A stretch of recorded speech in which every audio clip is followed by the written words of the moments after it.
The road is a river of grey wool and mud-caked boots. It moves without urgency now, without the mechanical precision that once carried it across the plains of Poland and the fields of France. The men shuffle. Their rifles, where they still carry them, hang from shoulders rounded by exhaustion. Some have abandoned their weapons entirely, and Mausers tossed into ditches, machine guns left to rust beside burned-out half-tracks. They do not look back. They do not speak of what they are leaving behind. They know only that they must move west, that every kilometre between themselves and the eastern horizon is a kilometre closer to something other than annihilation. It is the first week of May, 1945. The Wehrmacht, that vast engine of conquest that once held Europe from the Atlantic to the gates of Moscow, exists now only as a current of broken men flowing toward a single desperate hope, the American and British lines. In the east, the Red Army advances with a momentum that seems almost geological, inexorable, grinding forward through the rubble of cities whose names these soldiers can no longer bear to remember. Berlin has fallen. The Führer is dead, his body burned in the garden of the Reichskanzlei, while Soviet shells cratered the ground around it. And still the war continues. Still the guns fire. Still men die, hour by hour, in a conflict whose outcome has been decided but whose ending remains somehow unsettled. The roads of Saxony and Silesia, of Mecklenburg and Bohemia, are choked with this exodus. It is not merely soldiers. It is an entire civilization in flight. Families push handcarts piled with whatever they manage to carry. Bedding, pots, photographs, the detritus of lives that no longer exist. Children walk with the blank faces of those who have seen too much. Old women sit by the roadside, too exhausted to continue, waiting for whatever comes next. And threading through this human mass, sometimes pushing against it, sometimes carried along by it, are the remnants of divisions that once terrified the world. Panzer crews whose tanks ran dry of fuel days ago. Waffen-SS men who have stripped their insignia and pray they will not be recognized. Luftwaffe pilots grounded by the absence of aircraft, walking now like everyone else toward the west. The scale of this movement defies easy comprehension. Hundreds of thousands of German soldiers are still under arms, not fighting, not in any coordinated sense, but moving, surviving, seeking an end that does not involve Soviet captivity. They have heard the stories. They know what happened in the territories the Red Army has already crossed. Some of the stories are propaganda, exaggerations crafted by Goebbels' ministry to stiffen resistance, but enough of them are true. Enough of them are confirmed by the faces of refugees, by the silence of men who managed to escape encirclement, by the simple arithmetic of what happens when an army that has lost 27 million of its people finally reaches the homeland of its tormentors. The fear is not abstract. It is physical, immediate, a presence that walks beside every man in Feldgrau on these clogged roads. Soviet captivity means, at best, years in labour camps from which many will never return. It means interrogation, forced marches, starvation rations, death from exposure or disease or simple neglect. The German soldier of May 1945 is not thinking about grand strategy, or the crimes of his regime or the justice of the Allied cause. He's thinking about his own body, his own survival, the difference between surrendering to an American private who might offer him a cigarette and surrendering to a Soviet sergeant who might shoot him where he stands. This is the reality that presses upon the men who still nominally command these broken forces. In Flensburg, in a red brick naval academy overlooking the grey waters of the Flensburg fjord, Grand Admiral Karl Dönitz presides over what remains of the German state. He is Reichspräsident now, the title conferred upon him by Adolf Hitler's final testament, dictated in the bunker as Soviet artillery shook the ceiling overhead. It is an inheritance of ashes. Dönitz commands no functioning government, no coherent military force, no territory that is not shrinking by the hour. What he commands is a radio transmitter, a handful of staff officers, and the legal fiction that he speaks for Germany. But legal fictions matter in moments like these. Someone must sign the papers. Someone must have the authority to order the guns to fall silent. And Dönitz, whatever his limitations, understands that the manner of Germany's surrender will determine the fate of millions. Not the fate of the Reich. That is already sealed. But the fate of the soldiers still fighting, the civilians still fleeing, the prisoners who might yet be exchanged, the territories that might yet be evacuated before the Red Army arrives. Every hour of delay is an hour in which more Germans can reach the Western lines. Every partial surrender, every local armistice, every bureaucratic complication that slows the machinery of total capitulation is a chance for someone's son or husband or father to escape the East. This is not nobility. It is not even strategy in the traditional sense. It is the desperate calculation of a man who has accepted defeat, but not yet accepted its full consequences. Dönitz knows the war is lost. He knew it months ago, perhaps years ago, in the cold mathematics of submarine losses and production figures, and the simple fact that Germany was fighting the three greatest industrial powers on Earth simultaneously. But knowing the war is lost is not the same as knowing how it ends. And in the narrow space between those two forms of knowledge, Dönitz believes he can still maneuver. His plan is simple in conception, almost elegant in its cynicism. Germany will surrender, but not all at once, not to everyone simultaneously. The forces facing the Western Allies will lay down their arms immediately. The forces facing the Soviets will continue fighting, buying time, covering the westward flight of soldiers and civilians alike. If the Americans and British can be persuaded to accept a partial surrender, if they can be convinced that the war in the West is over while the war in the East continues, then perhaps, just perhaps, the worst can be avoided. It is a fantasy. Dönitz must know this at some level. The Allies have committed themselves to unconditional surrender, to the complete and simultaneous cessation of hostilities, to a joint victory that admits no separate peace. Roosevelt proclaimed it at Casablanca in 1943. Churchill endorsed it. Stalin demanded it. The principle has been reaffirmed at Tehran, at Yalta, in 100 communiques and declarations. There will be no negotiated settlement with Nazi Germany. There will be no bargaining over terms. There will be surrender, total and unconditional, or there will be war until no German soldier remains to resist. And yet the armies on the ground are not abstractions. They are men with rifles and orders and the human tendency to accept practical solutions to immediate problems. Local commanders have been accepting German surrenders for weeks now. Individual soldiers, scattered units, sometimes entire divisions crossing the lines with their hands raised and their weapons stacked. The machinery of total war does not stop cleanly. It winds down in 1,000 small capitulations, each one sensible, each one humanitarian, each one a crack in the edifice of unconditional surrender through which Dönitz hopes to drive his wedge. He has already tested the waters. On May 4th, German forces in the Netherlands, Denmark and northwest Germany surrendered to Field Marshal Montgomery at Lüneburg Heath. It was a regional capitulation, limited in scope, precisely the sort of partial measure that Dönitz hopes to replicate and extend. Montgomery accepted it. What else could he do with German soldiers streaming toward his lines and the alternative being continued bloodshed for no purpose? The precedent is set. The door is open, if only a crack. Now Dönitz needs to widen that crack before the Allies think to close it. The man he chooses for this mission is Admiral Hans-Georg von Friedeberg, commander of the Kriegsmarine's U-boat arm. Friedeberg is a naval officer, like Dönitz himself, steeped in the same traditions of honour and duty and pragmatic ruthlessness that define the submarine service. He is sent to Reims on May 5th, carrying authority to negotiate terms, though not, crucially, authority to accept them. His orders are to delay, to explore, to determine what the Supreme Allied commander might be willing to accept before committing Germany to anything irrevocable. Friedeberg arrives at Supreme Headquarters Allied Expeditionary Force, SHAEF, on the afternoon of May 5th. He presents himself as an emissary, a representative of the legitimate German government seeking to end hostilities. He is received with military courtesy and absolute inflexibility. General Dwight D. Eisenhower will not meet with him. The Supreme Commander does not negotiate with representatives of the Nazi regime.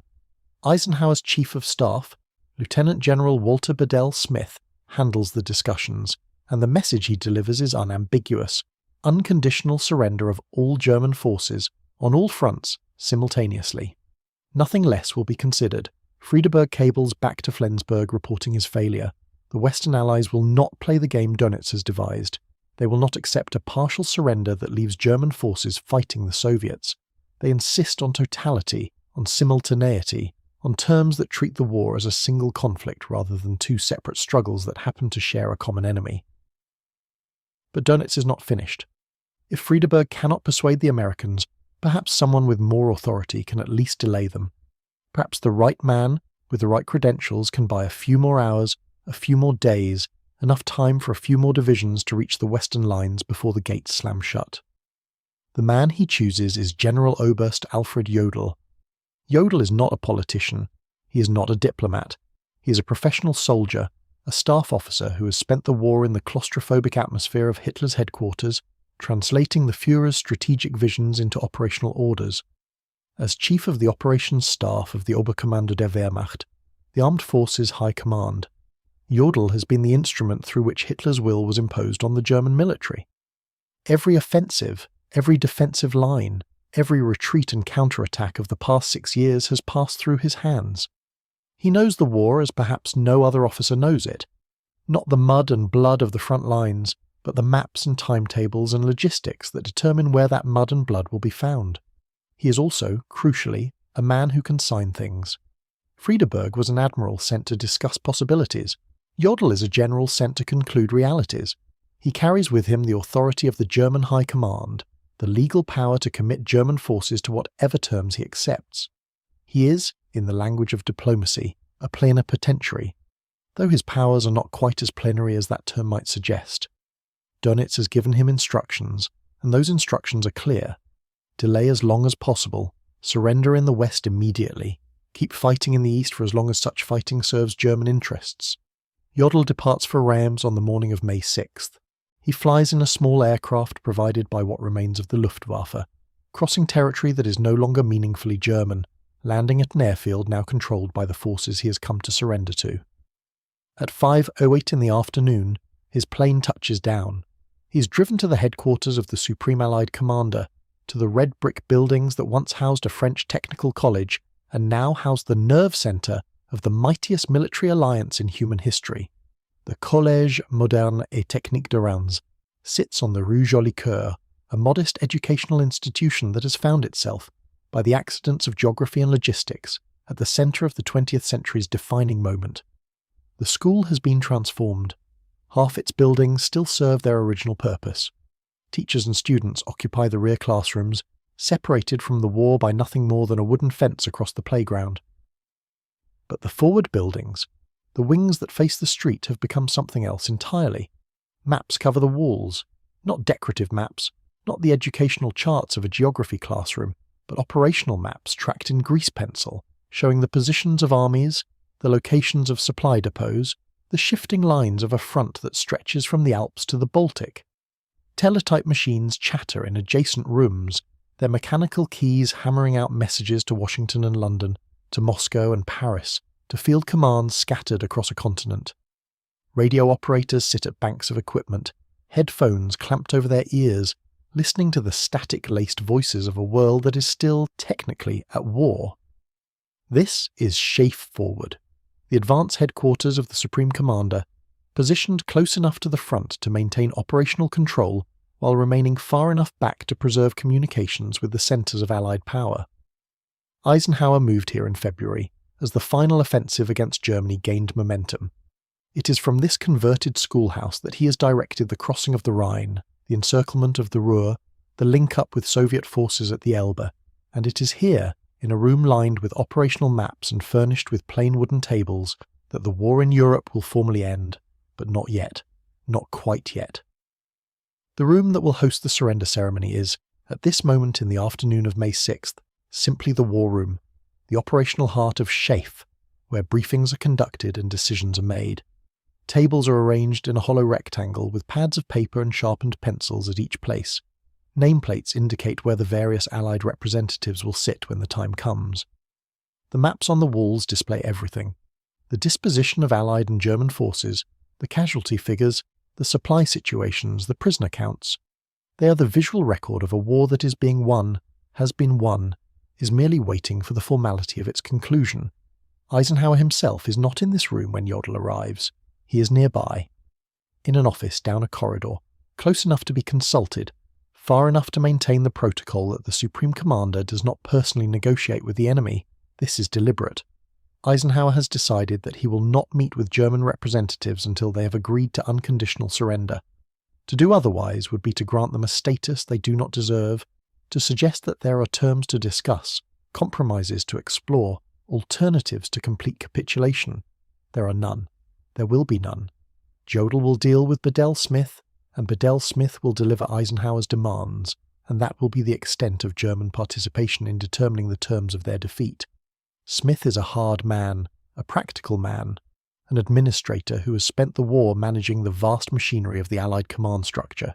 He is not given to sentiment or sympathy. He understands what Jodl is here to do, to delay, to manipulate, to extract whatever concessions might still be extracted from a situation that admits of none, and he is prepared to shut it down. The first meeting between Smith and Jodl is brief, formal, and entirely unproductive from the German perspective. Jodl presents his credentials.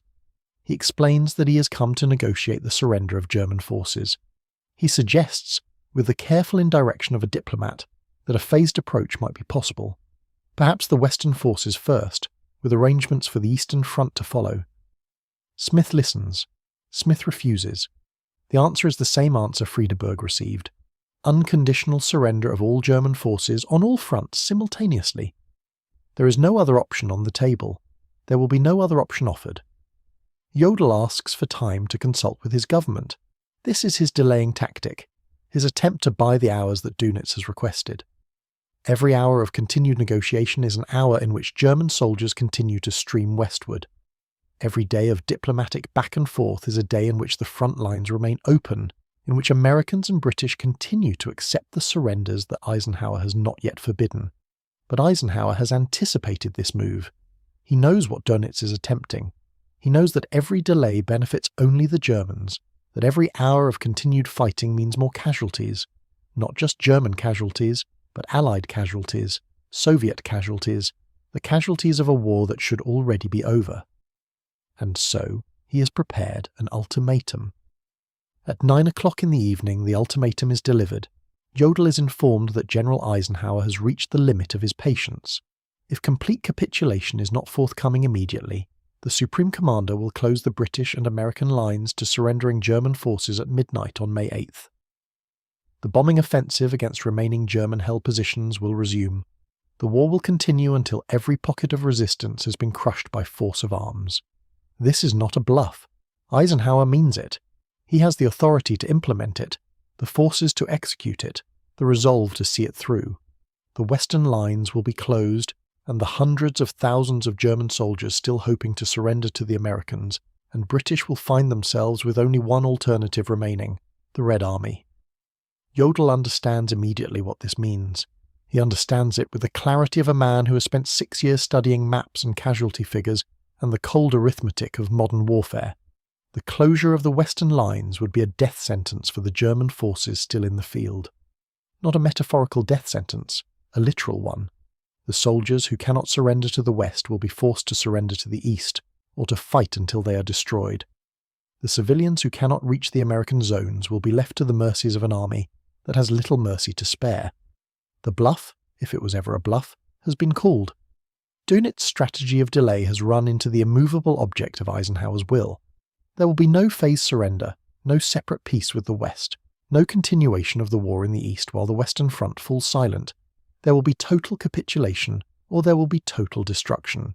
Those are the only terms on offer. At 9:45 in the evening, Jodl sends an urgent telegram to Flensburg. The text is blunt, stripped of diplomatic niceties. General Eisenhower insists we sign today. Otherwise Allied lines will be closed even to persons attempting to surrender individually, and negotiations broken off. He is asking for authority, not to negotiate, not to delay, but to surrender. Complete surrender, unconditional surrender, the kind of surrender that Dönitz has been desperately trying to avoid. The hours that follow are among the longest of the war. In Reims, Jodl waits for a response from a government that barely exists, transmitted through communications networks that are failing, decided by men whose authority rests on nothing but the legal fiction of Hitler's testament. In Flensburg, Dönitz confronts the end of his strategy, the collapse of his hopes, the final proof that the Allies will not be divided and the Soviets will not be excluded. The answer comes in the early hours of May 7th. Dönitz grants Jodl full power to sign in accordance with the conditions as given. There will be no more delay, there will be no more manoeuvring. The war at last is authorized to end. But even now, at this final moment, The terms of that ending remain contested. Jodl has authority to sign, but to sign what? The instrument of surrender that Bedell Smith has prepared contains language that will matter, language that will determine how the war ends and what happens afterward. This is not mere paperwork. This is the legal framework within which the greatest conflict in human history will conclude. Eisenhower has ordered Smith to insert a specific clause, a piece of language designed to close the loophole that Dönitz has been trying to exploit. The clause reads, "In the event of the German High Command or any of the forces under their control failing to act in accordance with this act of surrender, the Supreme Commander, Allied Expeditionary Force and the Soviet High Command will take such punitive or other action as they deem appropriate." It is a simple sentence, almost bureaucratic in its construction, but its implications are devastating for Dönitz's strategy. The clause ties the Western surrender to the Eastern surrender, makes them legally inseparable, transforms what the Germans hoped would be two separate acts into a single binding commitment. Any German force that continues fighting after the surrender, on any front against any Allied power, will be in violation of the instrument that Jodl is about to sign, and the consequences of that violation will be determined jointly by Eisenhower and the Soviet High Command. There will be no separate peace. The clause makes it impossible. The German forces cannot surrender to the West and continue fighting in the East. The act of surrender binds them to cease hostilities everywhere, simultaneously under pain of punitive or other action from both Western and Soviet forces. Dönitz's carefully constructed strategy of delay and division has been dismantled by a single sentence. Jodl reads the document. He understands what it means. He has been outmaneuvered, not on the battlefield where the German cause was lost years ago, but at the negotiating table where he had hoped to salvage something from the wreckage. The clause that Bedell Smith has inserted closes every door that Dönitz was trying to leave open. The war will end all at once, or it will not end at all. There is a moment. Accounts differ on its precise duration, but something between 2 and 3 minutes, when Jodl is alone with the document. He has the authority to sign it. He has the order from Dönitz to sign it. But the weight of what he's about to do settles over him in that brief interval of solitude. He's signing the death warrant of the Third Reich. He's ending a war that has killed tens of millions. He is surrendering unconditionally, without terms, without conditions, without any of the face-saving compromises that defeated nations have sometimes managed to extract from their conquerors. He picks up the pen. The aircraft lifts from Flensburg in the grey light of May 6th, its engines straining against the weight of what it carries. Not cargo. 3 men and a strategy wrapped in the threadbare cloak of diplomacy. Generaloberst Alfred Jodl sits rigid in the cabin, his uniform pressed, his face composed into the mask of professional detachment he has worn through 5 years of operational briefings, 5 years of retreat, 5 years of watching the Wehrmacht ground to dust against enemies it could not defeat. Beside him, Major Wilhelm Oxenius reviews documents that may already be obsolete, and Admiral Hans-Georg von Friedeberg stares at nothing, a man who knows what awaits them because he has already tried and failed. Friedeberg carries the memory of Lüneburg Heath like a wound. 3 days earlier, he stood before Field Marshal Montgomery and offered the same proposal he will offer again at Rams: surrender of German forces in the north and west, with implicit silence about the east. Montgomery, characteristically blunt, rejected it within hours. The British Field Marshal understood what Friedeberg was attempting and refused to play the role assigned to him in Dönitz's script. Now Friedeberg flies toward Reims to try again, this time with Jodl at his side, this time with the full weight of what remains of German authority backing the attempt. But he knows. He has seen how the Allies respond to proposals that smell of manoeuvre. He has watched his careful diplomatic language shatter against the hard surface of unconditional surrender. The aircraft crosses the shattered landscape of northern Germany, and below them the roads choke with refugees. From altitude, the columns look like dark rivers flowing west, tributaries of humanity converging on every crossing point, where American or British uniforms might offer safety from what advances from the east. This is what Jodl has been sent to save, not the Wehrmacht as a fighting force that fiction collapsed months ago, but the hundreds of thousands of soldiers and civilians who are racing time itself, trying to cross from Soviet-controlled territory into Western hands before the surrender takes effect. Every hour matters. Every day that Jodl can delay the Eastern capitulation is a day when more Germans might reach safety. Dönitz has calculated this with the cold precision of a naval officer, plotting courses through submarine corridors. The mathematics are simple and brutal. The Red Army advances at a certain rate. German refugees move at a certain rate. The differential between these rates multiplied by time equals lives. If Jodl can negotiate a phased surrender, west first, east delayed, the equation shifts in Germany's favour. Tens of thousands, perhaps hundreds of thousands, might cross the line before the eastern ceasefire freezes them in place. This is the mission. This is the strategy. This is the desperate hope that propels 3 men through the sky toward Reims. The plan itself possesses an elegant simplicity that masks its fundamental cynicism. Jodl will offer Eisenhower what Eisenhower wants, an end to hostilities in the west. The guns will fall silent along the entire Western Front from Norway to the Alps. German forces will lay down their weapons, submit to Allied custody, accept whatever terms the victors impose. In exchange, Jodl will request time, 48 hours, perhaps more, ostensibly to communicate the surrender order to scattered German units, to ensure that the ceasefire holds, to prevent the chaos of confused soldiers firing after the war has officially ended. It is a reasonable request. It sounds like logistics, like military professionalism, like responsible stewardship of the surrender process. But the 48 hours are not about communications. The 48 hours are about movement. Every hour of delay is an hour when the Eastern Front remains hot, when German forces there continue fighting, when the westward flow of refugees and retreating soldiers continues unimpeded. By the time the Eastern surrender takes effect, if it takes effect at all, if the phased approach can be maintained, the demographic map of Central Europe will have shifted. German civilians who would have fallen under Soviet control will be in Western hands. Wehrmacht soldiers who would have been marched to camps in Siberia will be prisoners of the Americans or British. The surrender itself becomes a weapon, a final operational maneuver in a war that has no more operations left to conduct. Jodl understands the audacity of what he is attempting. He is asking Eisenhower to become, in effect, an accomplice to Dönitz's strategy. By accepting a Western surrender while the East continues fighting, the Supreme Commander would be participating in Germany's effort to divide the alliance, to treat the Anglo-American forces and the Soviet forces as separate entities with separate interests.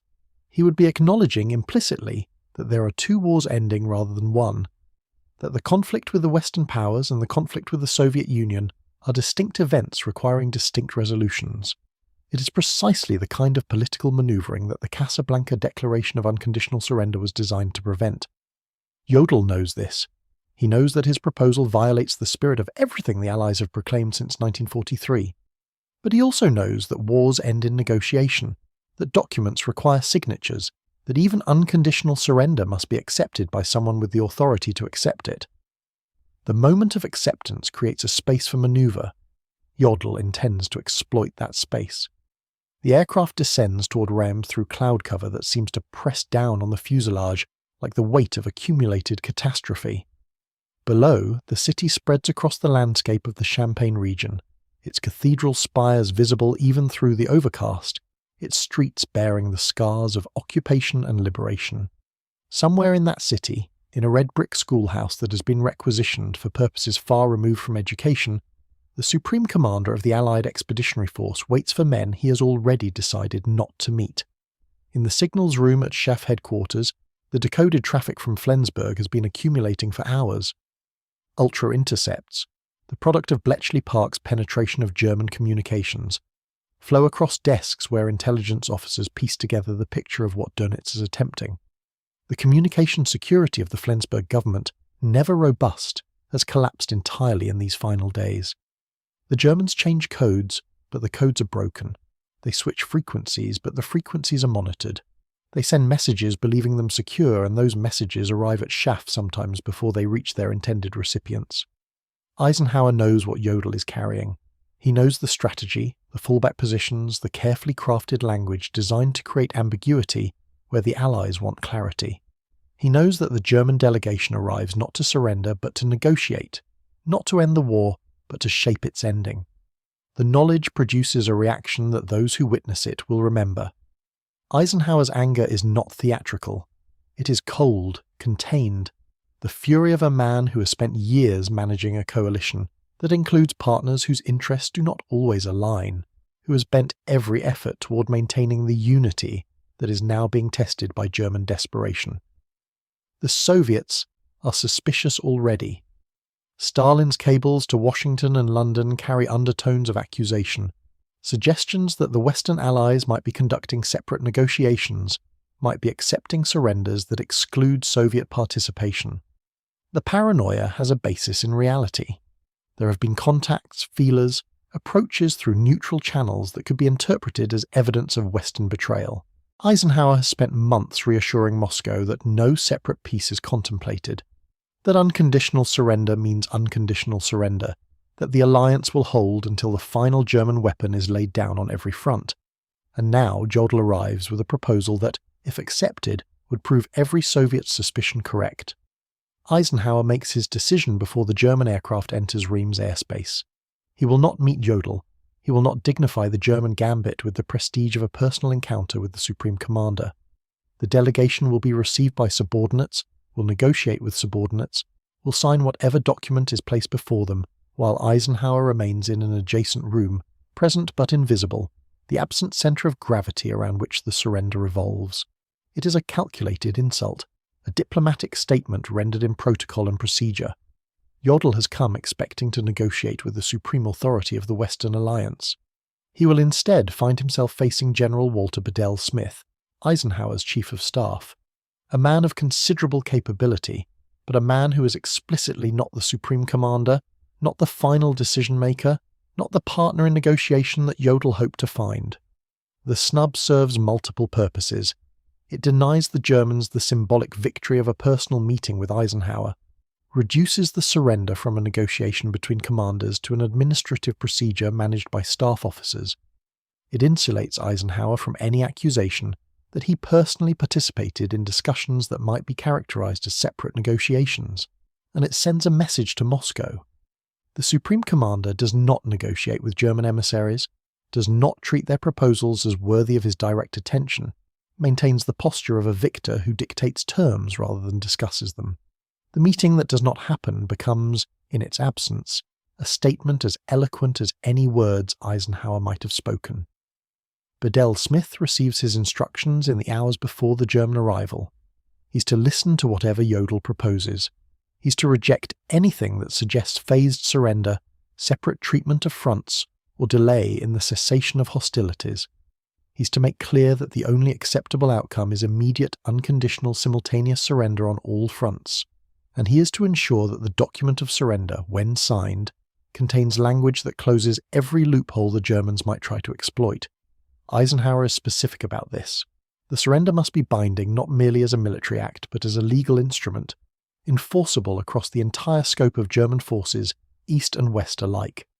There can be no ambiguity, no room for interpretation, no gap through which Dönitz might thread his strategy of division and delay. Smith understands. He is a soldier who has served Eisenhower for years, who knows how the Supreme Commander thinks, who can translate general directives into specific actions without requiring detailed guidance. The document of surrender already exists in draft form, prepared by Schaeff legal staff in anticipation of this moment. But drafts can be amended, language can be inserted, and Smith knows that the language he inserts will matter more than any of the ritualistic phrases about cessation of hostilities and treatment of prisoners. The legal architecture of the surrender will determine whether Dönitz's strategy succeeds or fails. The German aircraft lands. The three men who disembark carry themselves with the bearing of officers who have not yet admitted defeat, who still believe that negotiation remains possible, that their mission might yield results different from the simple submission that the Allies demand. Friedeberg has been here before, in the sense that he has already experienced Allied rejection, but Jodl has not. Jodl has spent the war in briefing rooms and command posts, manipulating symbols on maps, calculating force ratios and supply logistics. He has never personally faced the men who have been destroying everything those symbols represent. He has never looked across a table at victors who have no interest in his proposals, no respect for his authority, no reason to offer anything beyond the terms they have already decided to impose. The delegation is escorted through streets that bear the marks of liberation. French flags, American vehicles, the casual presence of armed men who are not German. The schoolhouse appears ahead, an unremarkable building that history has selected for remarkable purposes. The École Professionnelle, a vocational school, its classrooms designed to train young people in practical trades, now serves as the administrative centre for the largest military enterprise in human history. The German officers are led through corridors that smell of chalk and floor polish, past rooms where typewriters clatter and telephones ring, into the presence of men who have been expecting them, who know what they intend, who have already decided how to respond. The first meeting occurs that evening. It is May 6th, and the sun has set over Rams, and the city holds its breath without knowing why. Friedeberg speaks first, offering what he offered at Lüneburg, surrender of forces facing the Western Allies. His voice is measured, professional, the voice of a naval officer accustomed to precise language and clear communication. The words are almost identical to those he spoke to Montgomery. The response will be different only in its source, but L. Smith listens. His face reveals nothing. When Friedeberg finishes, Smith responds with the clarity that Eisenhower has demanded. The proposal is rejected. Complete surrender is required, not partial surrender, not phased surrender, not surrender with conditions or delays or geographical limitations. Every German force on every front must cease hostilities simultaneously. The Eastern Front is not a separate war. The Soviet Union is not a separate enemy. Germany faces a single alliance, and Germany must surrender to that alliance as a whole. Friedeberg protests. He raises logistical concerns, communications difficulties, the chaos of a collapsing military structure. How can orders reach every unit simultaneously? How can the surrender be enforced across such vast distances? The objections have merit as military observations, but they conceal political purposes, and Smith knows what lies beneath them. Every hour of delay is an hour when the eastward flow continues, when German forces hold Soviet advances while surrendering to Western forces, when Dönitz's strategy of demographic rescue inches forward. Smith does not engage with the logistics. He reiterates the demand: complete surrender, all fronts, simultaneously. The evening passes in this deadlock. Friedeberg has nothing more to offer. His instructions do not extend to unconditional acceptance of Allied terms. He sends a cable to Flensburg, describing the impasse, requesting guidance. Jodl observes, takes notes, prepares for the confrontation he will conduct the following day. He is the senior officer. The final attempt will be his. But as the night deepens over Reims, as the encoded messages travel north to Dönitz's shattered headquarters, Jodl already senses what Friedeberg has sensed since Lüneburg. The Allies will not bend. The strategy that seemed so clever in Flensburg, so carefully constructed to exploit the seams in the Allied coalition, has encountered something harder than German desperation. It has encountered Allied unity, maintained against every pressure that German collapse has generated, maintained despite the suspicions and the separate interests, and the accumulated friction of coalition warfare.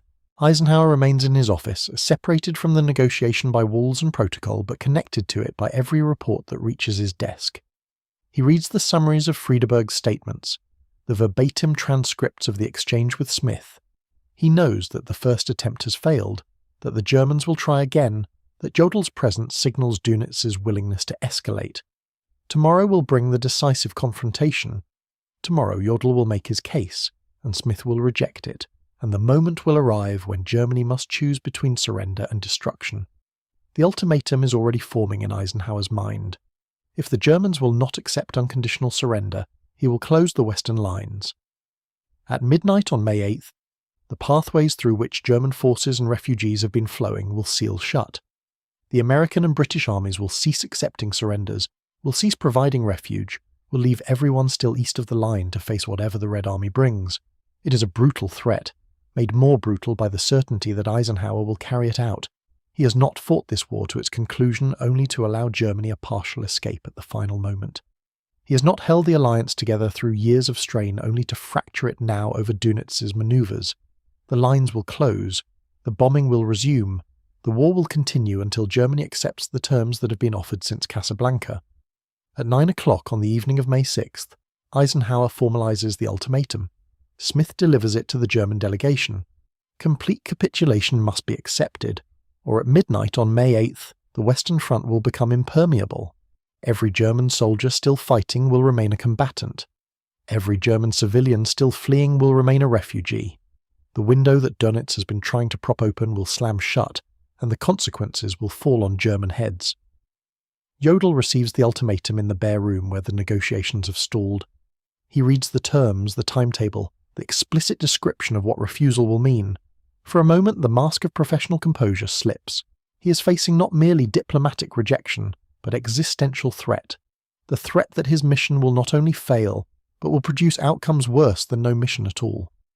The Western lines closing, the bombing resuming, the hundreds of thousands who might have escaped trapped forever on the wrong side of the frontier. Dönitz sent him to salvage something from the wreckage.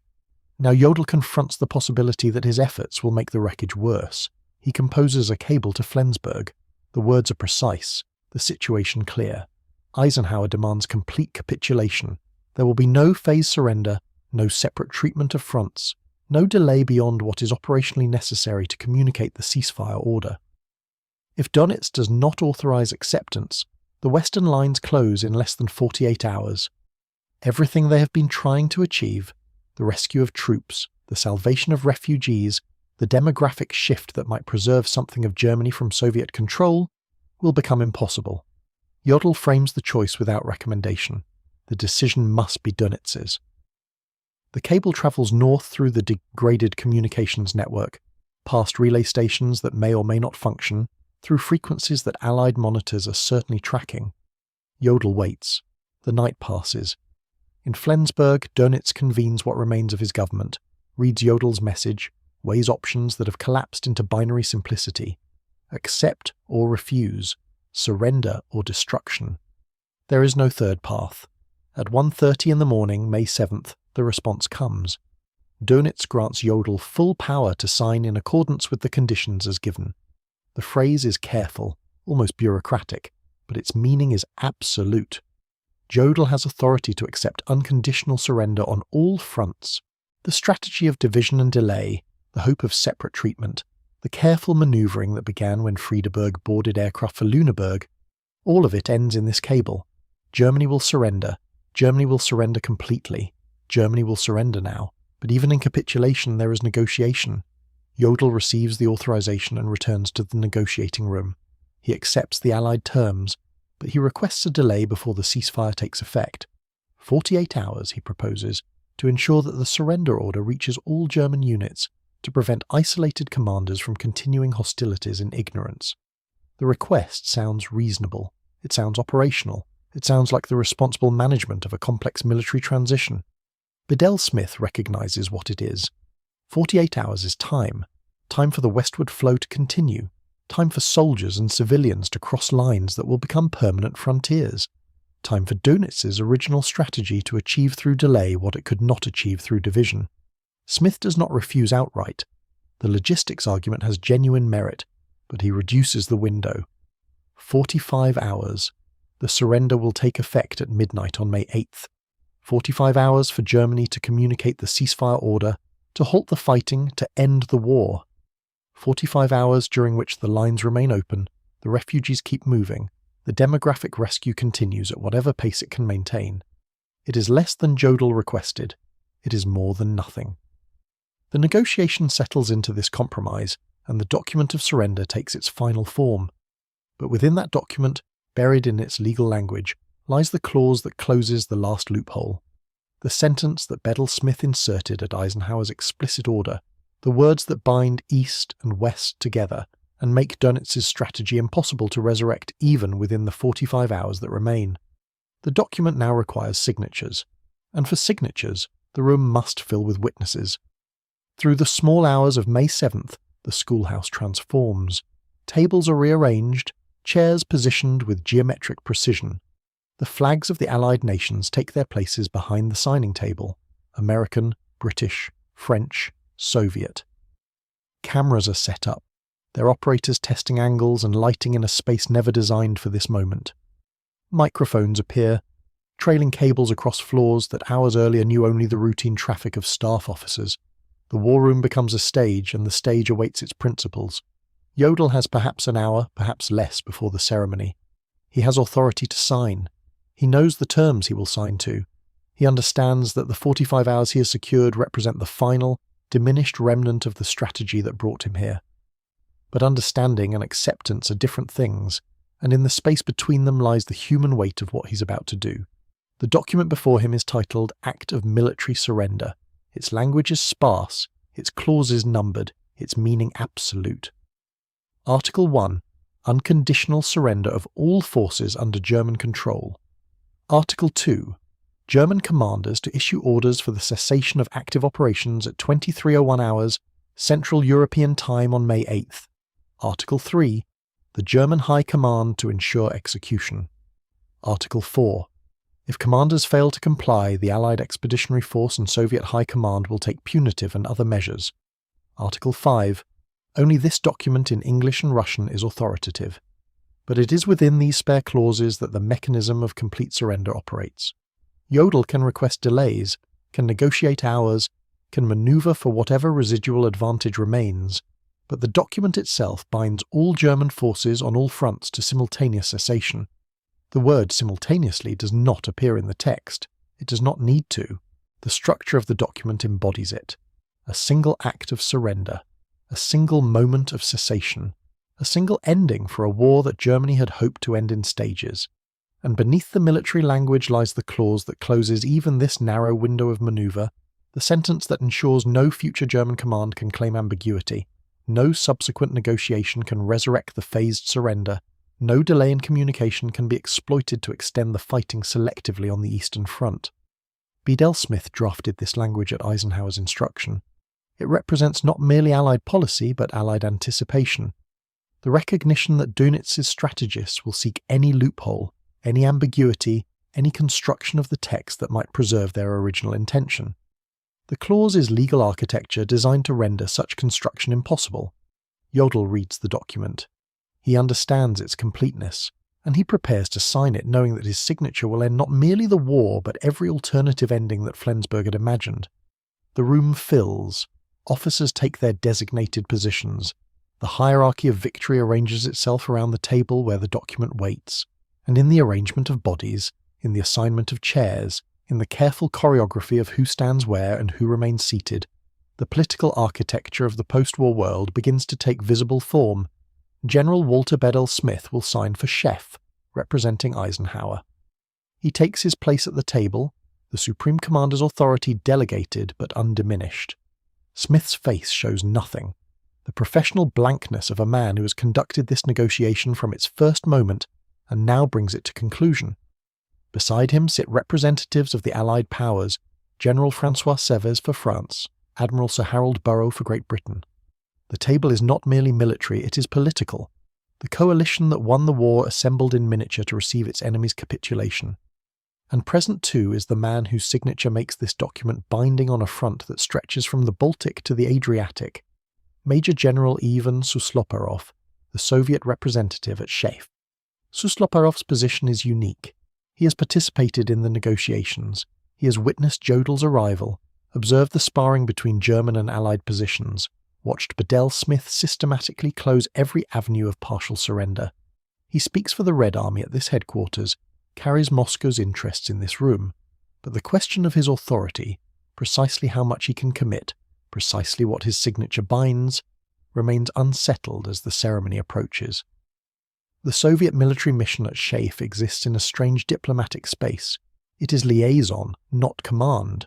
It observes, reports, coordinates, but the major decisions of Soviet policy flow through Moscow, through the Stavka, through Stalin himself. Susloparov can witness, he can participate. Whether he can sign a document of this magnitude without explicit authorization from his superiors is a question that the accelerating pace of events has not allowed him to resolve. Through the evening and into the night, while Jodl and Smith negotiated and Flensburg weighed its options, Susloparov worked his own communications channels. He cabled Moscow. He transmitted the proposed text of the surrender instrument. He requested authorization to sign in the name of the Soviet Union. And he waited for a response that did not come. The Soviet communication system is not broken. The lines to Moscow function, the messages travel, but authorization requires decision, and decision requires consultation. And in the Byzantine architecture of Stalinist command, consultation requires time that the situation does not permit. The clock moves toward the scheduled signing. 2:30 in the morning, May 7th. The ceremony is set, the witnesses are assembled, the document is prepared, and General Susloparov has heard nothing from Moscow. He confronts a choice that no military officer wishes to face: sign without authorization, binding his government to terms it has not explicitly approved, or refuse to sign, disrupting the ceremony, introducing fractures into the Allied coalition at the moment of its greatest triumph. The first option risks his career, possibly his life. Stalin's treatment of officers who exceed their authority is not gentle. The second option risks something larger: the appearance of Allied disunity, the suggestion that the Western powers have concluded a separate peace, the vindication of every German hope that the coalition might fracture.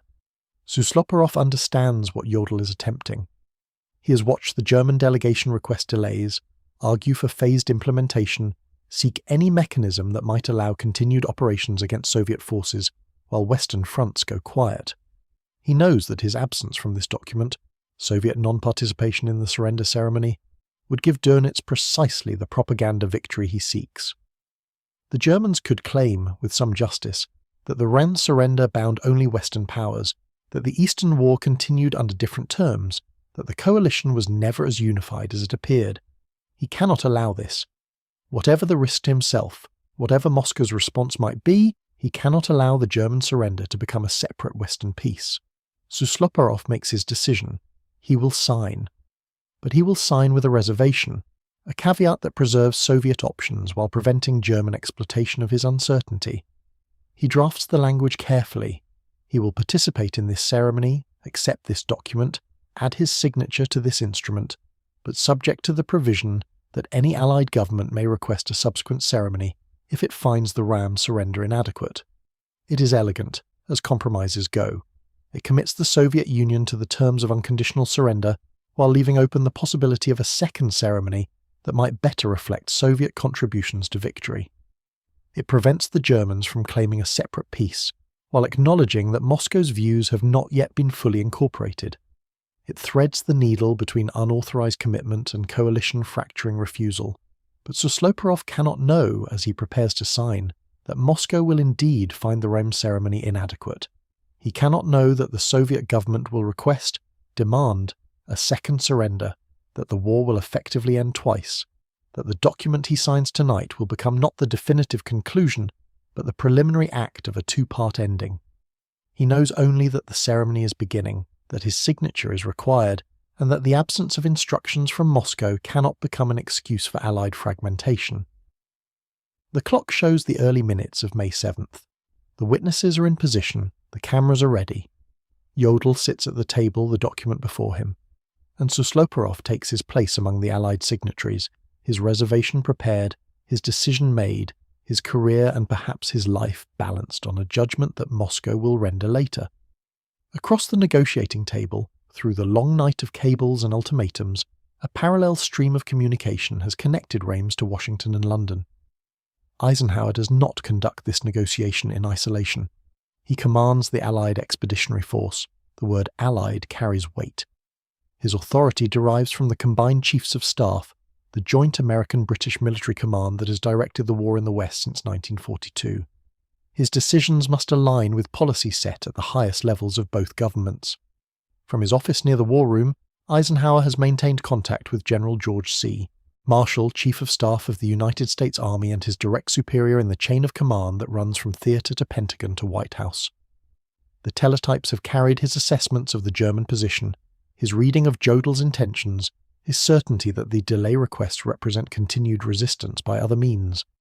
Marshall's replies confirm that Washington supports complete surrender without conditions.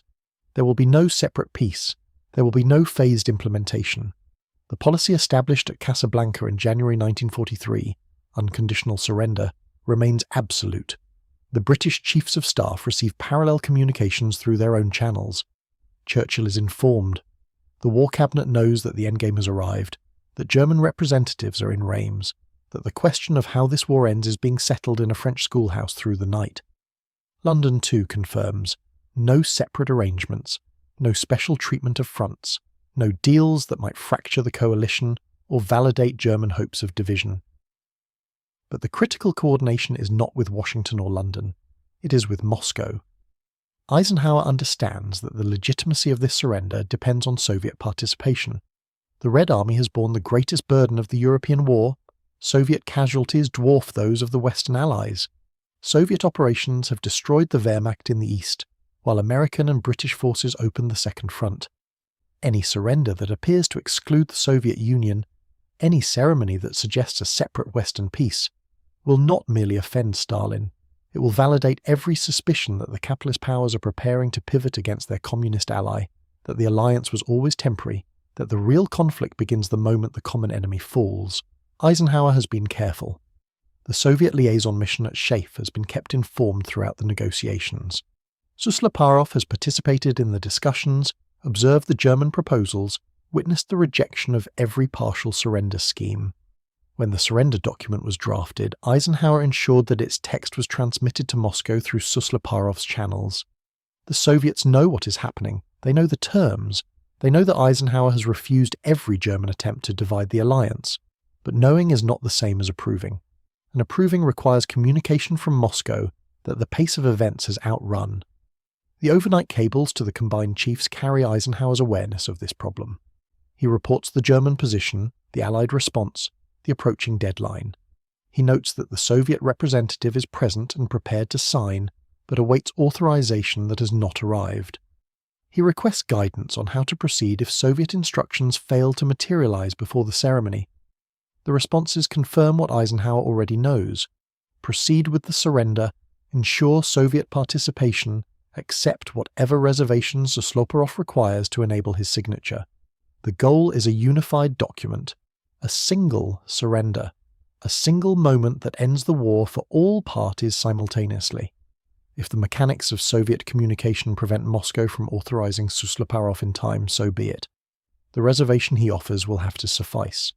But the fundamental requirement is clear. The surrender must bind all fronts, all forces, all parties. No loopholes, no ambiguities, no construction that permits German forces to continue operations against one ally while surrendering to another. This is why the clause matters. This is why Bedell Smith was instructed to insert language that closes every avenue of evasion. This is why the document Jodl is about to sign contains provisions that look past the immediate cessation of hostilities to the legal architecture of the post-war settlement. The Germans have hoped that Allied disunity might provide escape routes. They have assumed that the interests of West and East would diverge, that suspicion between Washington and Moscow would create gaps through which German survival might be negotiated. The overnight communications to the combined chiefs demonstrate the opposite. The alliance holds, the demands are unified, the surrender will be complete. Eisenhower's message to Marshall, sent as the ceremony concludes, will state it plainly. The mission of this Allied force was fulfilled at 241, local time, May 7th, 1945. The mission, singular. The force, Allied. The fulfillment, at a specific moment that binds all parties. In that message lies the culmination of the overnight coordination, the confirmation that the separate channels to Washington, London and Moscow have converged on a single outcome. But as Jodl takes his pen in the small hours of May 7th, as Susloparov prepares to add his signature with its careful reservation, as the cameras focus on the moment that will appear in newspapers across the world, none of them can know what Moscow will say when the messages finally arrive. None of them can know that the Soviet response will transform this ceremony from conclusion into prelude. None of them can know that 6 hours after Jodl signs in Rams, the Soviet High Command will declare the act unacceptable, not because of its terms, not because of its substance, but because of its symbolism. General Alexei Antonov, Soviet Chief of Staff, will express concern through official channels. The continued fighting in the East, the time between Jodl's signature and the effective ceasefire, the perception that the Western Allies have concluded their war while the Eastern War grinds on, all of this, Antonov will argue, makes the Rheims surrender look like a separate piece. The very outcome that Eisenhower has worked through, the night to prevent, the very accusation that his coordination with Moscow was meant to forestall, will be levelled anyway. The Soviet objection will not be legal. The document is binding. The terms are comprehensive. The language that Bedell Smith inserted ensures that no loophole exists for continued Eastern operations.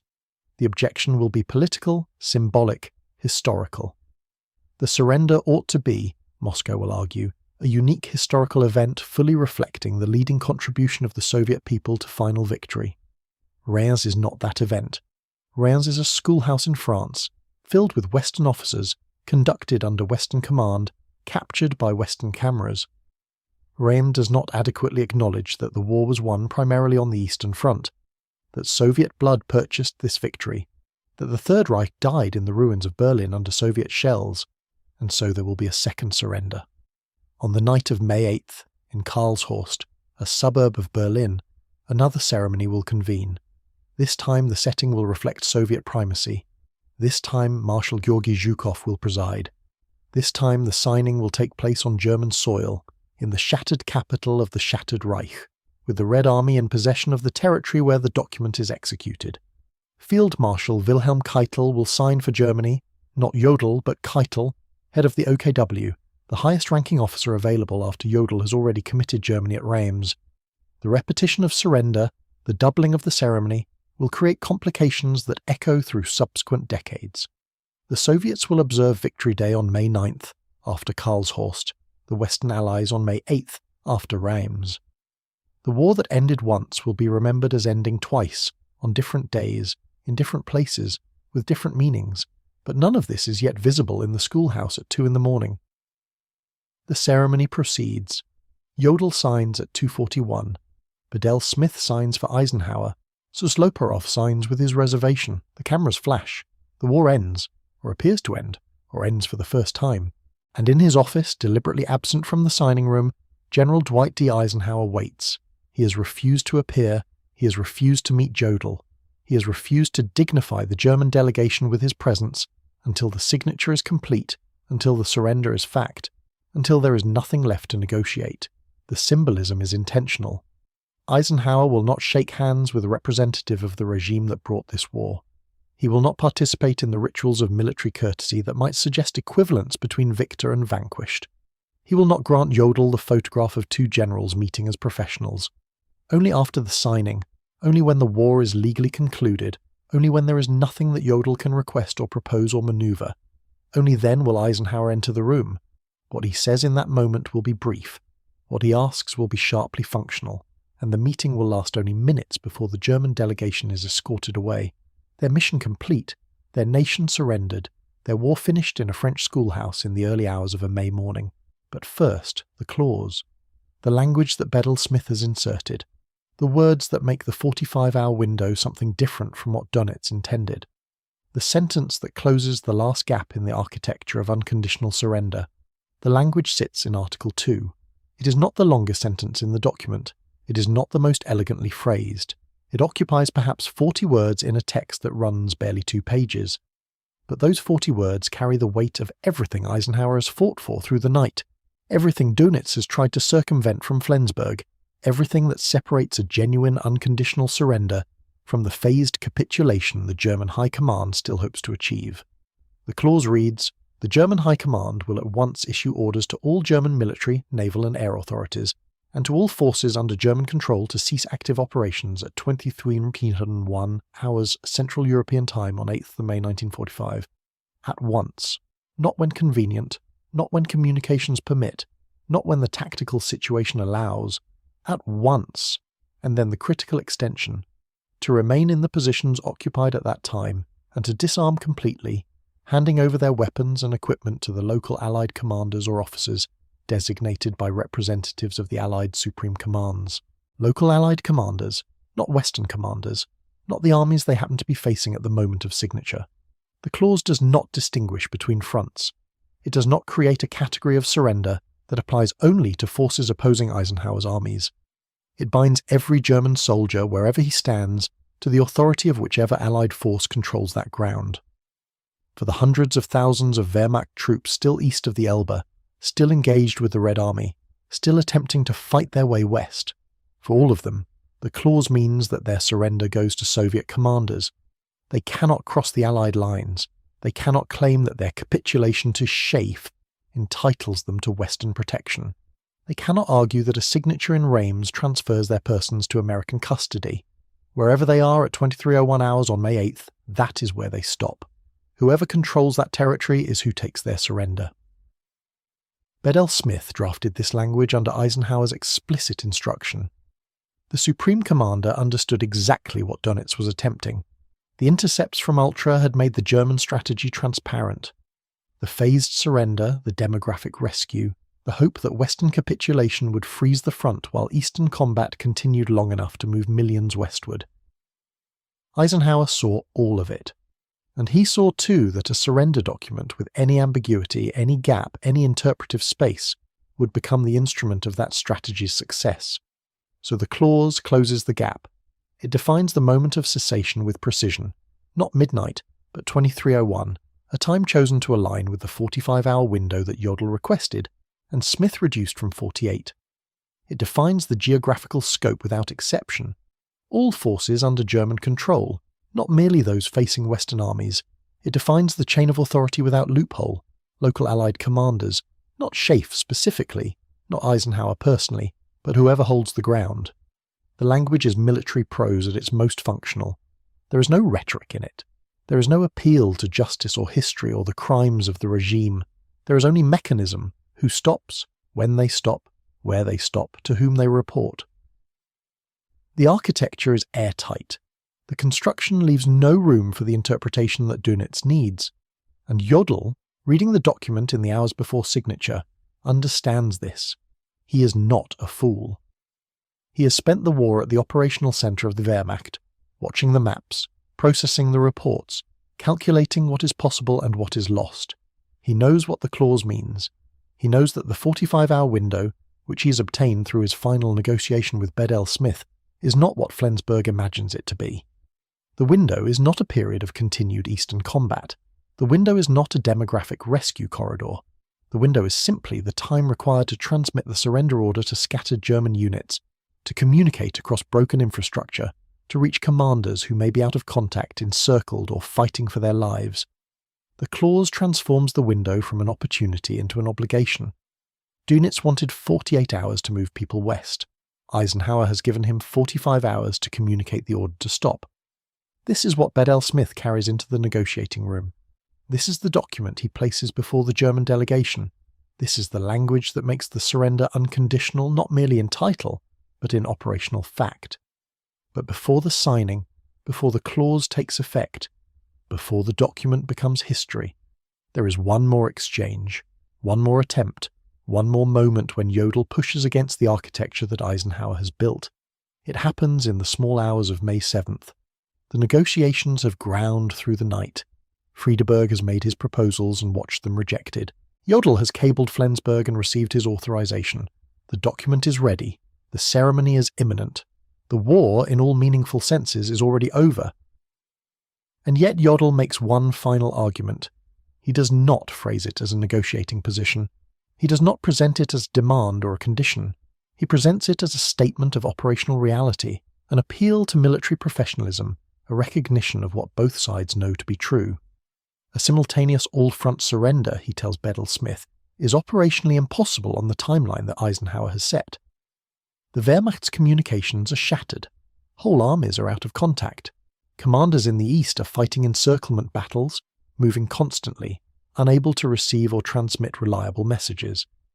Even if Jodl signs at this moment, even if Dönitz broadcasts the surrender order within the hour, there is no guarantee that the order will reach every unit before the deadline. German soldiers who have not received the order will continue fighting. German soldiers who continue fighting will be killed by Soviet forces who have received it. The result will be chaos, not continued resistance, but tragic confusion. Men dying after the war is legally over because the communication system of a collapsing army cannot reach them in time. Jodl is appealing to Allied self-interest. Continued fighting in the East, he suggests, serves no one. It does not advance Soviet military objectives. The Reich is already destroyed. It does not punish German aggression. The soldiers who will die are conscripts and young men who had no voice in starting the war. It produces only unnecessary death, unnecessary destruction, unnecessary bitterness. If the Allies want an orderly end to the European war, if they want a clean cessation that allows reconstruction to begin, if they want to avoid the spectacle of combat continuing after surrender has been signed, then they must allow sufficient time for the surrender order to propagate, and Jodl is appealing to Allied humanity. These are human beings, he's saying, not abstractions on a map, not symbols of a defeated regime. Human beings, young men, fathers, sons, who will die in the next 45 hours because the infrastructure of their nation has been pulverized into rubble. They will die not as combatants but as victims of communication failure. They will die after the war is over, after the document is signed, after all purpose has drained from their sacrifice. Is this what the Allies want? Is this the final image of the European war? German boys shot by Soviet soldiers who know that Germany has surrendered, shot because the order could not reach them in time. It is, in its way, the most sophisticated argument the German delegation has made. Jodl has stopped pretending. He is no longer proposing separate surrenders. He is no longer asking for continued Eastern combat. He is accepting the framework that Eisenhower has imposed, unconditional, simultaneous, comprehensive, and he is asking only for the practical conditions that would make such a surrender humane. And beneath the humanitarian language, the tactical reality remains. More time means more westward movement. More westward movement means more Germans in American custody rather than Soviet.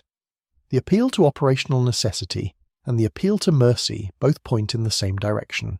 Delay. This is the high-water mark of the German diplomatic effort. This is the best card Jodl has. He has played everything else: partial surrender, administrative extension, communication difficulties, and watched each play rejected. Now he makes his final move. He asks for nothing that contradicts the terms. He accepts the unconditional framework. He appeals only to the shared humanity of professional soldiers who understand what war costs and what unnecessary death means. Bedell Smith listens. He is himself a military professional. He has commanded troops. He understands operational reality. He knows that Jodl is not wrong about the communication challenges. He knows that the Wehrmacht's infrastructure is genuinely broken, that orders will struggle to reach forward units, that some soldiers will indeed die after the surrender because they never learned it was signed. But Bedell Smith also knows what Eisenhower knows. He knows the intercepts. He knows Dönitz's strategy. He knows that every hour of delay, whatever its humanitarian justification, serves the German objective of moving populations westward. He knows that Jodl's eloquence about dying soldiers is also, simultaneously, an argument for achieving what Flensburg could not achieve through negotiation, a de facto pause in eastern operations while western lines remain open. And he knows Eisenhower's instructions. The Supreme Commander has been explicit. No separate peace, no phased implementation, no gap in the architecture of surrender that German strategy can exploit. Whatever sympathy Bedell Smith might feel for Jodl's argument, and there is no evidence that he feels much, his orders leave no room for accommodation. The response comes not from Bedell Smith's personal judgment, but from Eisenhower's. The Supreme Commander, still refusing to enter the negotiating room, still maintaining the symbolic distance that denies Jodl any recognition as a peer, sends his answer through his Chief of Staff. The message is brief. It is not a negotiating position. It is an ultimatum. Sign the comprehensive surrender document, unconditional, simultaneous, all front, by the deadline that has been set, or Eisenhower will close the Western Front. The language is precise.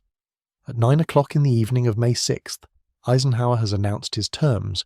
If complete capitulation is not achieved, he will seal the British and American lines. No more German soldiers will be permitted to cross from east to west. No more refugees will be accepted.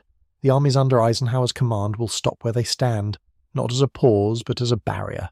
The Wehrmacht units still fighting in the east will remain in the east.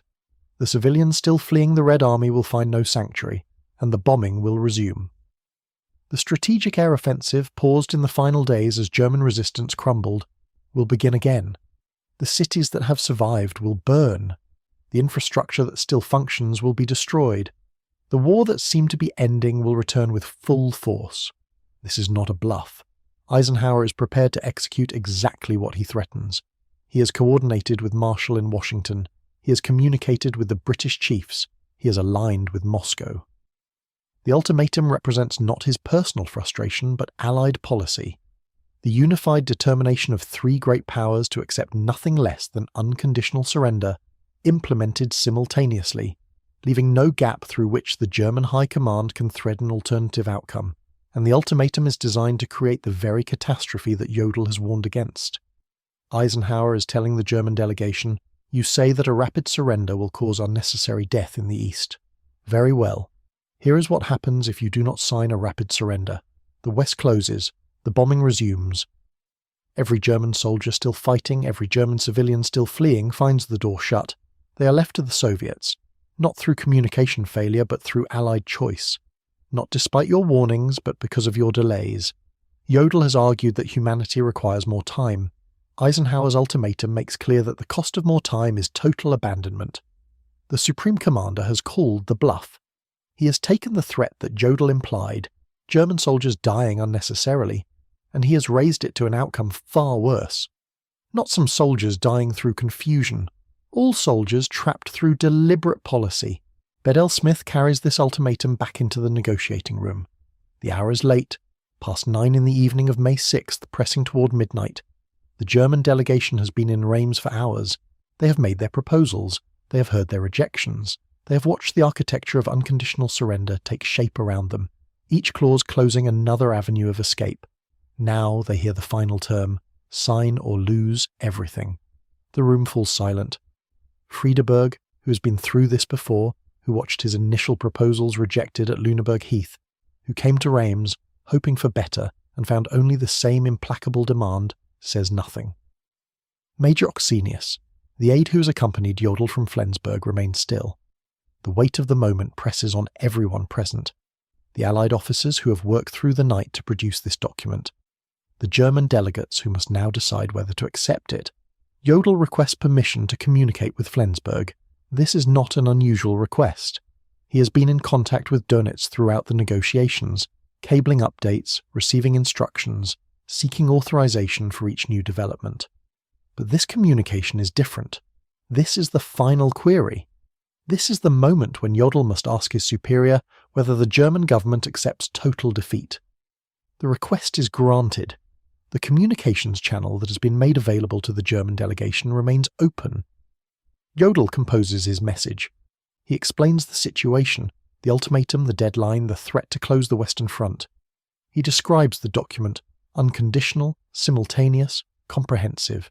He makes clear that no further negotiation is possible, that Eisenhower will not soften the terms, that the choice is binary, sign or be sealed in the East.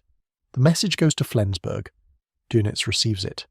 The men around the Grand Admiral, the rump government of a nation that no longer exists, the naval officers and party functionaries who have gathered in the northern port as Berlin burned, consider their options. There are no options. Jodl's message makes this clear. The strategy that Dönitz conceived, the phased surrender that was supposed to save hundreds of thousands, has been dismantled clause by clause in the schoolhouse at Reims. What remains is the choice between unconditional surrender now and unconditional surrender later, after the Western Front has closed, after the bombing has resumed, after whatever slim chance remains for German civilians and soldiers to escape. The East has been extinguished. The authorization comes back in the early hours of May 7th. Dönitz grants Jodl full power to sign in accordance with the conditions as given. The phrase is bureaucratic, formal, the language of governmental authorization. But its meaning is absolute. The German government has accepted unconditional surrender. The war that began in September 1939, that consumed 50 million lives, that reshaped the map of Europe and the moral landscape of humanity. That war ends with a cable from Flensburg to Reims, granting a general permission to write his name on a piece of paper. Jodl receives the message. He understands what it means. He has served the Wehrmacht since before the war began. He has watched the early victories, the conquest of France, the drive into Russia. He has watched the turning of the tide, Stalingrad, Normandy, the collapse of the Eastern Front. He has been present at the briefings where Hitler raged against his generals, where impossible orders were issued, where reality was denied in favour of fantasy. He has survived the July 20th plot, keeping his position when others were hanged. And now he sits in a French schoolhouse, holding a message that authorises him to end it all. The 45-hour window is established. The ceasefire will take effect at 2301 hours Central European Time on May 8th. This represents the compromise that Jodl has obtained. 48 hours requested, 45 hours granted. Time enough, the Allies judge, for communication with scattered units. Not time enough for the demographic rescue that Dönitz imagined, but the window has been, in a sense, backdated. The 45 hours run not from the moment of signature, but from the start of final negotiations. Jodl signed authority to accept the terms at 2:41 in the morning of May 7th. The ceasefire will take effect at 11:01 in the evening of May 8th. The clock has been running since the ultimatum was delivered, not since the document was signed. Eisenhower has given nothing away, and the clause remains. Article 2, with its binding language, its reference to local Allied commanders, its elimination of any distinction between fronts. Whatever happens in the 45 hours, whatever movements occur, whatever German soldiers attempt to flee westward, the clause defines who takes their surrender. Not Eisenhower, not Schaff, whoever controls the ground where they stand when the deadline arrives. The ceremony begins shortly after 2 in the morning. The room is prepared, flags draped, cameras positioned, microphones ready. The document lies on the table, multiple copies in multiple languages, awaiting signatures. Bedell Smith takes his position as Eisenhower's representative. The French representative, General François Seves, stands ready. The British representative, Admiral Harold Burrow, takes his place, and Major General Ivan Susloporov, the Soviet liaison, prepares to sign despite the authorization from Moscow that has not arrived. Jodl enters with his delegation. He wears his uniform correctly, his bearing military despite everything. He is a general of a defeated army, signing the instrument of that defeat, but he carries himself as a professional. Whatever crimes the regime committed, whatever horrors were perpetrated in Germany's name, Jodl presents himself as a soldier doing a soldier's duty. The signing takes only minutes. Jodl writes his name at 2:41. Bedell Smith signs for Eisenhower. Susloporov signs with his reservation, preserving the Soviet option to require a second ceremony. The cameras capture the moment. The flashbulbs illuminate faces set in various expressions: weariness, solemnity, relief, grief. When it is done, when the signatures are complete, Jodl speaks. His voice is controlled but not steady. The words come with difficulty. "General," he says, addressing Bedell Smith, "with this signature the German people and the German armed forces are for better or worse delivered into the victor's hands." He pauses. The room is silent. The cameras continue to roll. In this war, which has lasted more than 5 years, both have achieved more and suffered more perhaps than any other people in the world. His voice catches slightly. The composed military bearing cracks for just a moment. "I express the hope that the victor will treat them with generosity." It is not an apology. It is not an acknowledgement of guilt. It is a plea, the final plea of a defeated general for the people he claims to represent. Whether Jodl has the moral standing to make such a plea, whether his service to the regime disqualifies him from speaking of German suffering, whether the victims of German aggression across Europe would accept his characterization of who has suffered most, these questions hang in the air unanswered. Bedell Smith says nothing. The ceremony is complete, the delegation is escorted out, and Eisenhower waits. He has been in his office throughout the proceedings, deliberately absent, refusing to dignify the German delegation with his presence. The symbolic distance is intentional. Eisenhower will not participate in the rituals of military courtesy between equals. He will not shake hands. He will not exchange the professional respects that generals traditionally offer each other. The regime that Jodl served stands beyond such courtesies. The crimes that regime committed place its representatives outside the fraternity of honourable soldiers. Only now, only after the signature, only when there is nothing left to negotiate, only now does Eisenhower agree to see the German officers. The meeting will be brief, the questions will be pointed, and then the war will be over, or over for the first time, over pending the second ceremony in Berlin, over in the West while the Soviet Union prepares to receive its own acknowledgement of victory. But before Eisenhower enters, before that final encounter, the document lies signed on the table in the schoolhouse. The clause that Bedell Smith inserted remains in Article 2. The architecture of unconditional surrender stands complete, and the 45 hours begin their countdown toward the moment when all German resistance, everywhere, will cease, not by German choice but by Allied design, not through negotiation but through ultimatum, not with loopholes but with binding legal force that no strategy can circumvent. The clause reads with surgical precision. Article 2 of the Act of Military Surrender does not invite interpretation. It does not leave room for creative compliance. The language that Bedell Smith placed into the document, under Eisenhower's explicit instruction, refined through multiple drafts, vetted by legal officers who understood exactly what Dönitz was attempting, states that the German High Command will at once issue orders to all German military, naval and air authorities, and to all forces under German control to cease active operations at 23:01 hours, Central European Time on 8th May, and to remain in the positions occupied at that time. The precision matters. Every word carries weight. At once means immediately upon signature, not after consultation, not after communication delays, not after a period of consideration. The German High Command must issue orders the moment the ink dries. All German military, naval and air authorities encompasses every branch, every command structure, every unit that might claim exemption or special status. All forces under German control extends the requirement beyond German citizens to include the foreign volunteers, the collaborationist units, the auxiliary formations that still operate under Wehrmacht authority.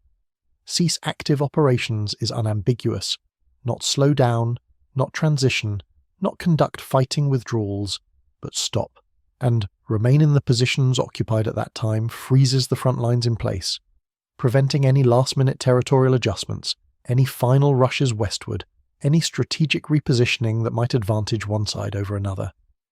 The hour specified, 23:01 Central European Time, 1 minute past 11 at night, provides the mathematical anchor, not midnight, which might create ambiguity about which day ends and which begins, not an approximate time that could be disputed, but a specific minute, verifiable by any clock, leaving no room for claims that the order arrived late or that the timepiece showed a different hour.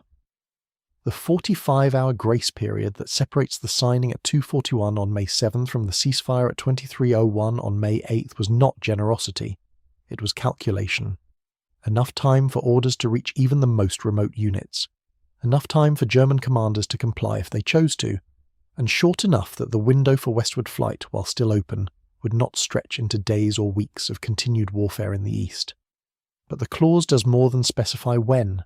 It specifies what happens to those who do not comply.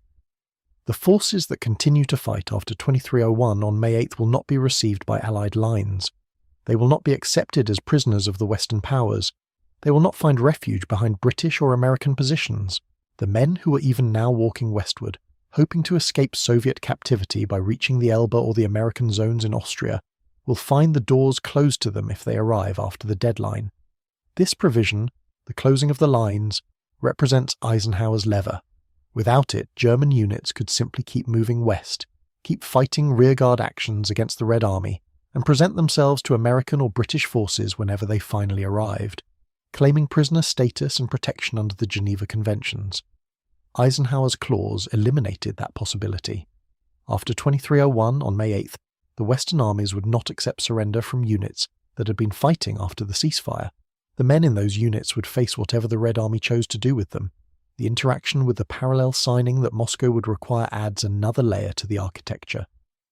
Susloperov's reservation, his caveat that another document on capitulation could be signed if one of the Allied governments found it expedient, anticipated what everyone in Reims already knew. The Soviets would not consider Reims sufficient. The ceremony in this schoolhouse was legally binding, yes, but politically incomplete. Stalin had not authorized it. The Soviet High Command had not been adequately represented. The victory that cost the Red Army more than any other force in this war would not be acknowledged in a French schoolhouse, with a minor general signing as witness. There would have to be another ceremony, in Berlin, in the capital of the defeated Reich, with the senior Soviet commanders present and the surrender rendered again in the seat of Nazi power. Eisenhower understood this from the start. The Reims document was never intended to be the final word, only the first word, the legally binding instrument that would lock in the unconditional terms before the Soviets could conduct their own ceremony with potentially different language. The clause that Bedell-Smith inserted would govern both surrenders. The Reims terms would be repeated in Berlin, the essential provisions carried over, the same ceasefire time maintained. Whatever additional provisions the Soviets chose to include in their version, and they would include provisions about war criminals, about reparations, about the complete dissolution of the German state. The core operational clause would remain. All fighting stops at 23:01 on May 8th, and no German force that continues past that hour will find shelter anywhere. This is why Eisenhower considered the clause the critical lock on the German stratagem. Dönitz's plan rested on the assumption that different surrenders could impose different obligations, that a Western capitulation could proceed while an Eastern war continued, that German forces could stop fighting against the British and Americans while maintaining resistance against the Red Army. The clause demolished that assumption. It specified all forces under German control without distinguishing fronts. It mandated ceasefire at 23:01 hours Central European time, without allowing different times for different theatres. It required units to remain in the positions occupied without permitting westward movement to continue after the deadline. Every element of Dönitz's strategy found itself blocked by specific language designed to block it. The legal officers who drafted the document understood military law as well as international law. They knew that future historians, future jurists, future defenders of German officers would parse every word. They knew that claims would be made. The orders did not arrive in time. The communications were disrupted. The local commander had no way to know. The language was crafted to foreclose such claims. The obligation to issue orders at once placed the burden on the German High Command to ensure communication, not on the Allies to verify it. The specification of all German military, naval and air authorities meant that no unit could claim it was not covered. The phrase, "forces under German control," extended to every formation that the German command structure could reach, regardless of nationality or designation. And behind all this precise language stood the simple threat that Eisenhower had delivered 12 hours earlier. Refuse these terms, and the lines close at midnight on the 8th while the bombing resumes. The Ruhr still held German soldiers. Cities still stood that could be reduced to rubble. The bomber fleets that had devastated Dresden and Hamburg and Berlin retained their capacity. Eisenhower was not offering negotiation. He was delivering an ultimatum with consequences attached. The clause in Article 2 was not a proposal. It was a statement of what would happen, whether Germany agreed or not.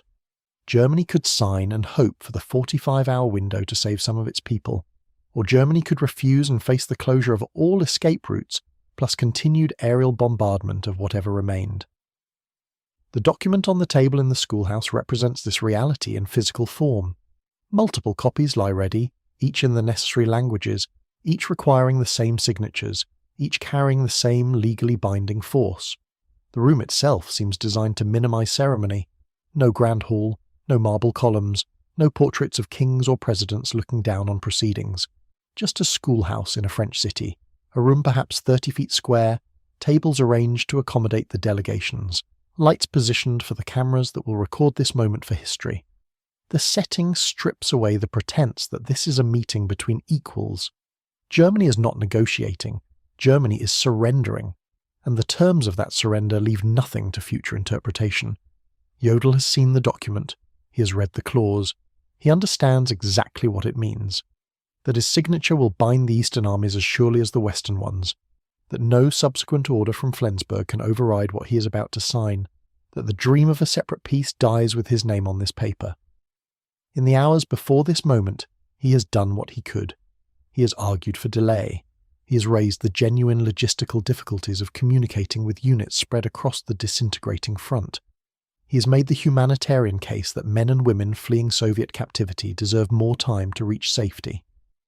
And he has received Eisenhower's answer: no. The moment when Jodl must decide arrives in the small hours of May 7th, after the final version of the document is prepared, after the Allied representatives have taken their positions, after every argument has been exhausted. Jodl is permitted to send one last signal to Dönitz, a final communication with the government he represents, seeking authorization for the step he's about to take. The message that leaves Reims for Flensburg carries the weight of the moment. Jodl has been given authority to negotiate, but the terms he has secured are not negotiated terms at all. They are imposed terms, dictated terms, terms that leave Germany with only two choices: sign now or face worse. The cable to Dönitz describes the situation with military brevity. The ultimatum stands, the deadline holds. The clause requiring simultaneous cessation on all fronts remains in the document. There is no separate Western surrender available. There is no phased implementation. There is only unconditional capitulation to all the Allied powers together, including the Soviet Union, or there is the closure of Western lines and the resumption of bombing. Jodl asks for authorization to sign.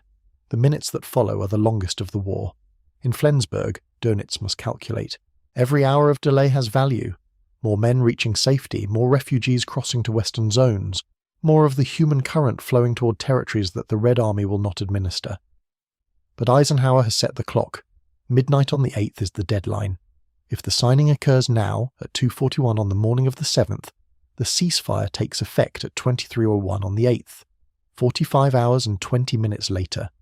45 hours and 20 minutes in which Dönitz can issue orders, can direct the westward flow, can try to save what remains of German lives. But if he refuses the signature, the lines close on the 8th with no grace period at all, and the bombing resumes. The arithmetic is cruel, but simple. 45 hours is better than 0 hours. A signed surrender with a defined window is better than a refused surrender with immediate consequences. Dönitz has tried to play the Allies against each other, has tried to exploit the tensions between West and East, has tried to find daylight between Eisenhower's position and Stalin's demands. The attempt has failed. The clause in Article 2 closes every gap he sought to exploit. The only choice left is whether to take the hours that remain or to lose them. Dönitz's reply reaches Reims in the early morning darkness. Full power to sign in accordance with the conditions as given. The words are authorization, but they are also defeat. The acknowledgement that Dönitz's strategy has been outmaneuvered, that the separate peace he sought will not happen, that the German forces in the east cannot be kept fighting, while the Western Front enjoys peace. Jodl receives the message and understands. The cable from Flensburg does not congratulate him for his negotiating. It does not suggest that he has won better terms. It simply grants him the authority to do what must be done. In the 3 minutes between receiving Dönitz's authorization and beginning the signing ceremony, Jodl is reported to have sat alone. The room where he waits is not the signing room itself, but an anteroom, a small space where delegates can compose themselves before entering the lights and cameras. What passes through his mind in these minutes cannot be known with certainty. Perhaps he reviews the career that has brought him here. Staff officer in the First World War, loyalist to the regime throughout the Second, close advisor to the Führer who is now dead in Berlin. Perhaps he thinks of the men he is signing away, the soldiers still fighting on the Eastern Front who will receive orders to stop, to lay down their arms, to submit to captivity under Soviet authority. Perhaps he thinks of the clause itself, the language that Bedell Smith inserted, the words that close every door he hoped to leave open. Or perhaps he thinks of nothing at all. Perhaps the moment is too large for reflection, too heavy for analysis.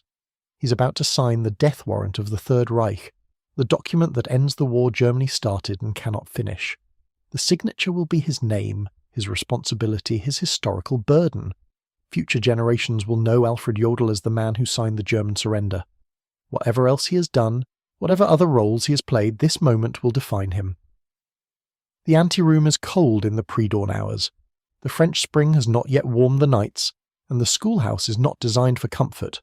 The maps on the walls show front lines that no longer matter, the red and blue arrows indicating advances and retreats that have become irrelevant. In a few minutes the arrows will stop moving, the fronts will freeze in place. The positions occupied at 23:01 on May 8th will become the new boundaries, at least until the political negotiations begin their slower, more complicated work. Jodl rises when the summons comes. He adjusts his uniform, checks that his decorations are properly positioned, sets his face in the expression he has chosen for the cameras. Whatever personal emotion he feels, he will not display it until the signature is complete. He will perform the role of the professional soldier, the man who follows orders even when those orders require him to end the war his country has lost.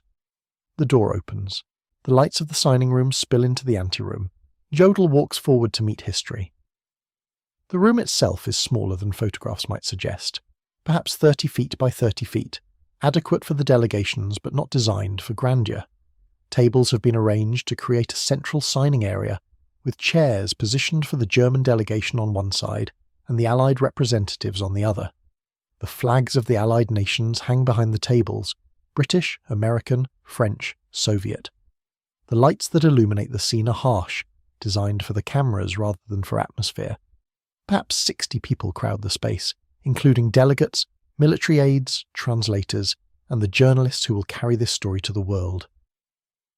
Bedell Smith sits at the centre of the Allied delegation, directly across from where Jodl will take his place.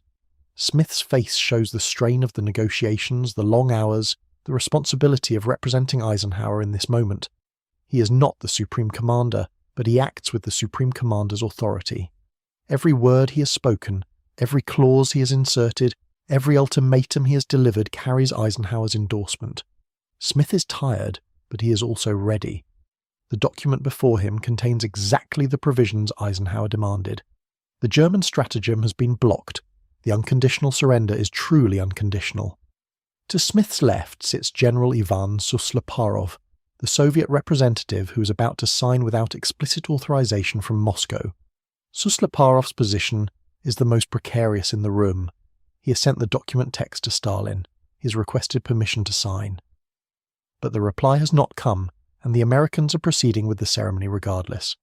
Susloparov must make a choice: sign with a reservation that allows for a second ceremony, or refuse to sign and create a rupture in Allied unity at the moment of victory. He has chosen to sign. His reservation, the caveat that another document could follow if an Allied government found it expedient, will preserve Soviet options while maintaining the unified front that Eisenhower has insisted upon throughout.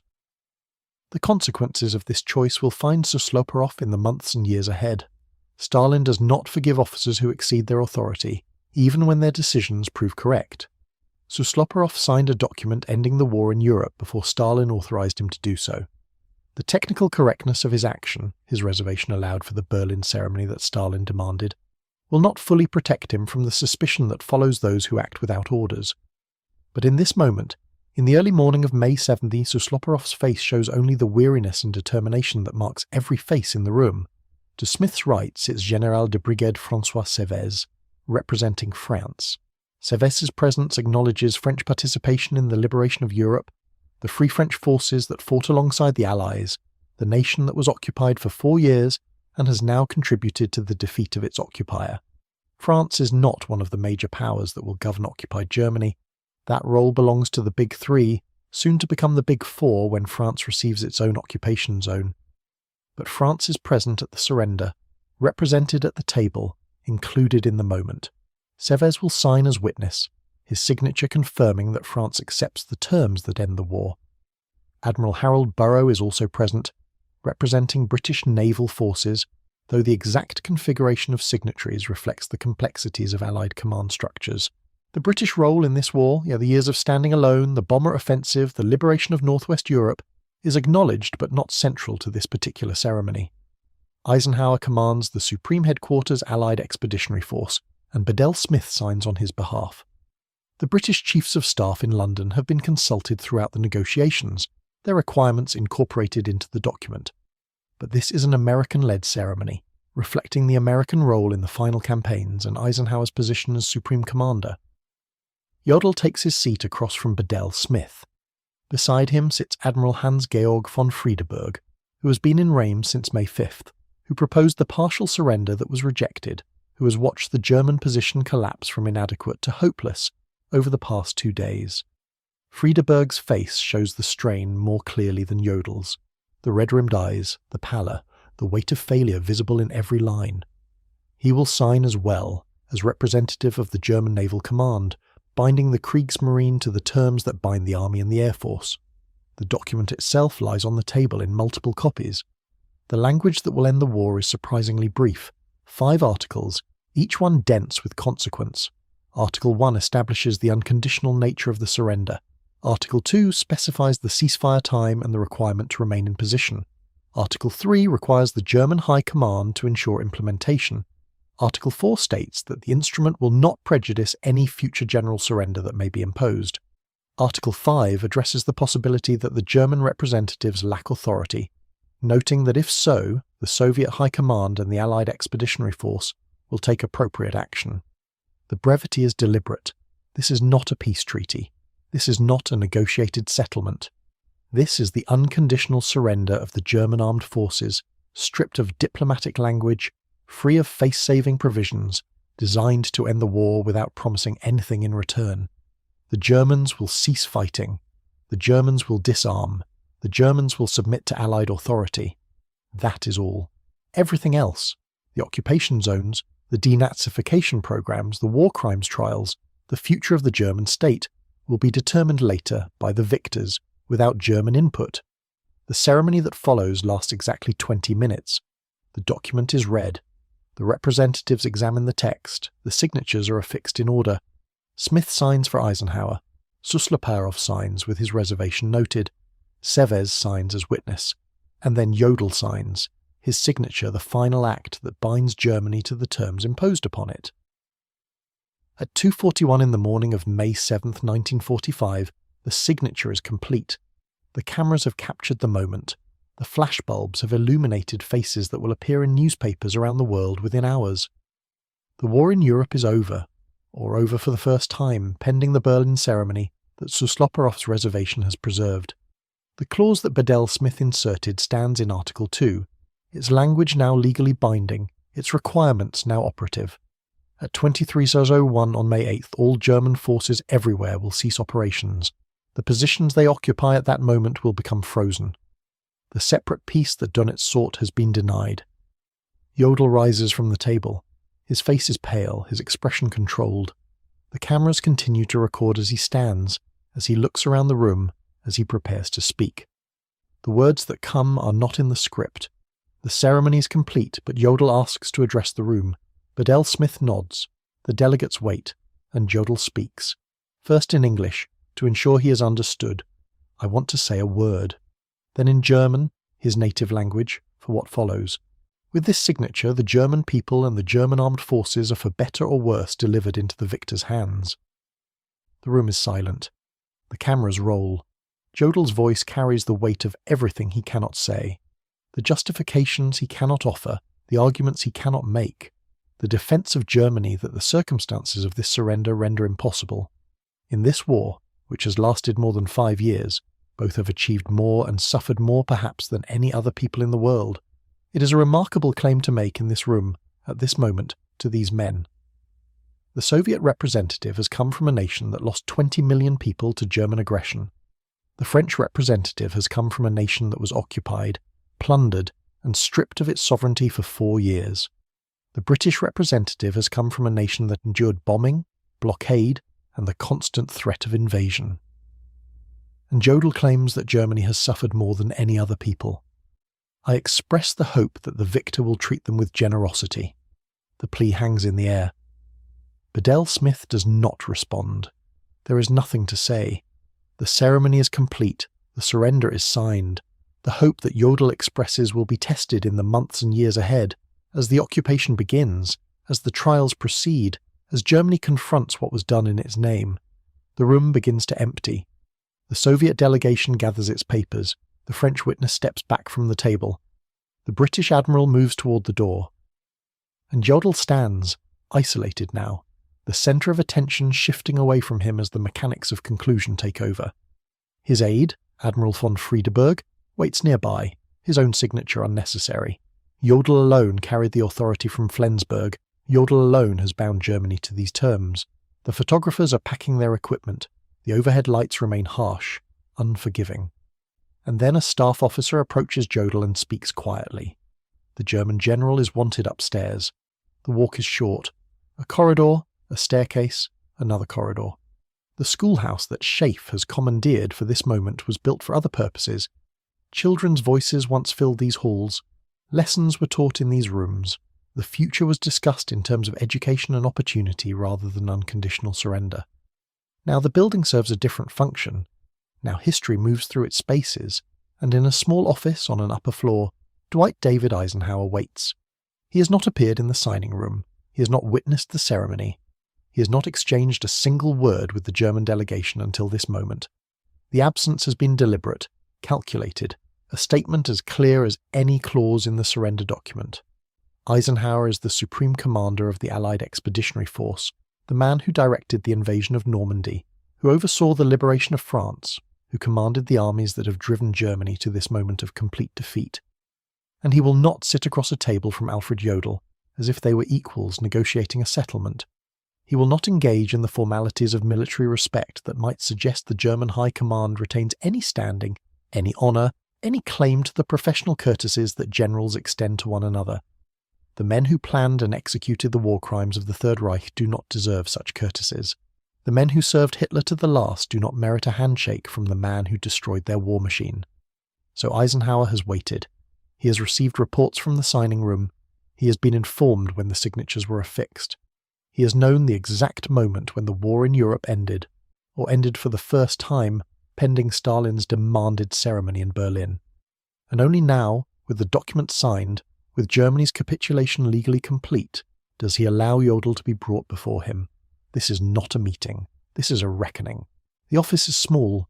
Captain Harry Butcher, Eisenhower's naval aide, is present. Major General Kenneth Strong, SHAEF's Chief of Intelligence, stands ready to interpret. Eisenhower himself is positioned behind his desk, standing, his posture rigid, his expression offering nothing. When Jodl enters the room, the German general's uniform still immaculate, his bearing still military, his face still showing the controlled composure that has marked his conduct throughout this night, Eisenhower does not extend his hand. He does not gesture toward a chair. He does not offer any of the small accommodations that might ease this encounter. Instead, he speaks. The question is direct, stripped of diplomatic phrasing.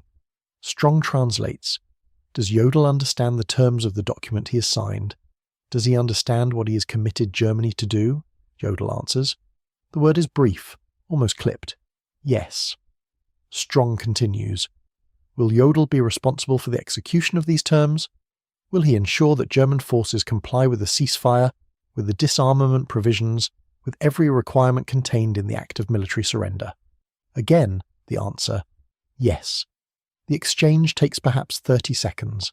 There is no discussion. There is no elaboration. There is no opportunity for Jodl to explain, to justify, to offer context or qualification. Eisenhower has reduced him to a subordinate receiving orders, acknowledging instructions, confirming that he understands and will obey. The entire elaborate apparatus of the Wehrmacht High Command, the planning staffs, the operational maps, the coded communications, the strategic calculations that once directed millions of men across the battlefields of Europe, has been condensed to this single word, this simple affirmation. Yes, yes, he understands. Yes, he will comply. Yes, Germany accepts its defeat. Eisenhower nods. The gesture is minimal, almost dismissive. The audience is over. Jodl stiffens. His heels come together in the German military manner. He bows, a formal acknowledgement perhaps, or simply the reflex of a lifetime spent in uniform. And then he turns to leave. His boot catches on a cable, one of the floodlight cords that the photographers have strung across the floor, and he stumbles slightly, his exit robbed of the dignity he might have hoped to preserve.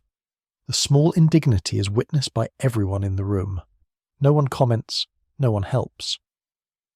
The German general recovers his balance and continues out the door. 10 minutes have passed since he rose from the signing table. 10 minutes to walk from one room to another, to face the Supreme Commander, to answer 2 questions, to be dismissed. The encounter that will be recorded in Butcher's diary, that will be described in countless histories of this night, that will define for future generations the relationship between victor and vanquished. All of it has transpired in less time than it takes to smoke a cigarette. And yet everything necessary has been communicated. Eisenhower has made clear that the German High Command holds no standing, commands no respect, merits no consideration. The men who directed the Wehrmacht have been treated as functionaries, as administrators, as the defeated instruments of a destroyed regime. Whatever they imagined about their own importance, whatever professional pride they carried into this room, has been stripped away in 30 seconds of monosyllabic exchange. Jodl descends the stairs. Friedeberg joins him. The 2 German officers are escorted from the building out into the May darkness, their war over, their fates now subject to decisions they cannot influence. The schoolhouse in Reims returns to the business of processing their surrender, the copies to be distributed, the notifications to be sent, the arrangements for the Berlin ceremony to be coordinated, and Eisenhower, alone now in his office, allows himself a moment to consider what has been accomplished. The message he will send to the combined chiefs is already forming in his mind. It will be brief, as befits a soldier reporting the completion of his mission. The precise wording will become famous. The mission of this Allied force was fulfilled at ZO 241, local time May 7th, 1945. No flourish, no elaboration. The war that began with Hitler's invasion of Poland in September 1939, the war that has consumed Europe for nearly 6 years, that has killed tens of millions, that has left cities in ruins and populations displaced and nations devastated, has ended with a 20-minute ceremony in a French schoolhouse and a 30-second interview in an upstairs office. The disproportion between cause and conclusion is itself a statement about the nature of this war, about the total defeat that Germany has suffered, about the unconditional terms that the Allies have imposed. But the ending is not yet complete. Even as Jodl and Friedeberg are driven away from Reims, even as the Allied delegations begin to disperse, even as Eisenhower's message travels up the chain of command, another story is unfolding. The story of what happens in the 45 hours between the signing and the ceasefire. The clause that Bedell Smith inserted under Eisenhower's direction has specified the terms with precision. At 23:01 Central European Time on May 8, 1945, all German forces will cease operations. They will remain in the positions they occupy at that moment. They will surrender to the local Allied commanders. The language leaves no ambiguity, no room for interpretation, no gap through which Dönitz's strategy might slip. And yet the strategy has not been entirely defeated. The 45 hours themselves are a victory of sorts, a window that Jodl bargained for and Smith granted, a span of time during which German forces and German civilians can still move west. Across the remnants of the Reich, the word is spreading. Radio signals carry the news from Flensburg. Couriers race toward units that have been cut off from Central Command. The surrender has been signed, but the ceasefire has not yet begun. For 45 hours more, German soldiers can flee toward the American and British lines. For 45 hours more, the westward flow continues, and flow it does. In the final days of the war, the movement of German forces toward the Western Allies has become one of the largest mass surrenders in military history. Entire army groups are crossing the Elbe, laying down their weapons, passing into captivity that they hope will prove gentler than what the Soviets would inflict. The figures are staggering. Hundreds of thousands of men, some estimates will place the total above 1 million, are surrendering to American and British forces rather than face the Red Army. They come with their equipment, their vehicles, their wounded. They come in organised units and in desperate straggles. They come because they fear what awaits them in the East, because the stories of Soviet vengeance have spread through the Wehrmacht like wildfire, because they have seen what happens to those who fall into Soviet hands. The 45 hours make this possible. The delay that Jodl secured in the Reims schoolhouse is not enough to save everyone, not enough to rescue every unit trapped on the Eastern Front, not enough to evacuate every civilian still fleeing westward. But it is enough to matter. Hundreds of thousands of Germans who would otherwise have been forced to surrender to the Soviets instead reach the western lines before the ceasefire takes effect. The grace period becomes, in a sense, the final German operation of the war, not a military offensive but a demographic rescue, not a battle but a race against the clock. Yet the clause has done its work as well. The simultaneous ceasefire, the requirement that all German forces everywhere stop fighting at the same moment, has prevented the most cynical version of Dönitz's strategy from succeeding. There will be no separate peace with the West. There will be no formal agreement that allows Germany to continue fighting in the East, while enjoying the protection of Western surrender. The war ends for all German forces at once, or it does not end at all. The language that Smith inserted and Eisenhower demanded has held the alliance together, has preserved the unity that Roosevelt and Churchill and Stalin laboured to maintain, has ensured that Germany could not divide its enemies at the moment of its defeat. The measurement of success and failure is imprecise. How many German soldiers reached the West because of the 45-hour delay? How many would have made it anyway, ceasefire or no ceasefire, simply by walking toward the American lines and laying down their weapons? How many were denied refuge because the Western commanders, under Eisenhower's orders, closed their lines at the appointed hour and refused to accept further surrenders? The numbers will be debated by historians for decades. What is certain is that the clause mattered, that the language of Article 2 shaped what happened in those final hours, that Eisenhower's insistence on unconditional and simultaneous surrender limited the success of the Flensburg strategy, even as the 45-hour window partially enabled it. In Berlin, the consequences play out in blood. German forces on the Eastern Front, understanding that the ceasefire is coming, make their own calculations. Some units fight on against the Soviets, buying time for comrades to flee west. Some units begin surrendering to the Red Army even before the ceasefire, recognizing that continued resistance is futile. Some units disintegrate entirely, their soldiers scattering into the chaos of a collapsing Reich, hoping to disappear into the civilian population rather than face captivity of any kind. The final hours of the war in Europe are not clean, not orderly, not the neat conclusion that the ceremony in Reims might suggest. They are bloody and desperate and confused, a million individual dramas of flight and capture and death playing out across the ruins of Hitler's empire. And then, at 23:01 on May 8, 1945, the ceasefire takes effect. The guns fall silent. The war in Europe ends, or ends for the second time, because by now the ceremony in Berlin has also been completed. Stalin's objection to the Reims surrender has been sharp, insistent, immovable. The Soviet leader has not been present in the French schoolhouse. The Soviet representative, Susloparov, signed with a reservation precisely because Moscow's authorization never came. The Reims ceremony, in Stalin's view, is inadequate, a Western affair, conducted on Western soil, with Western generals presiding. The definitive end of the war must occur in Berlin, the city that Soviet forces conquered at the cost of hundreds of thousands of casualties, the city where the Red Army's flag now flies over the ruins of the Reichstag, the city that symbolizes Soviet victory over fascism. So a second ceremony is organized. At Karlshorst, in the eastern sector of Berlin, a new signing takes place on the night of May 8-9, 1945. The setting is a former Wehrmacht engineering school, now serving as Soviet military headquarters. The atmosphere is different from Reims, more formal, more elaborate, more conscious of the symbolic weight of the occasion. Marshal Gorgy Zhukov, the defender of Moscow and Stalingrad, the commander who led the final assault on Berlin, presides as the Soviet representative.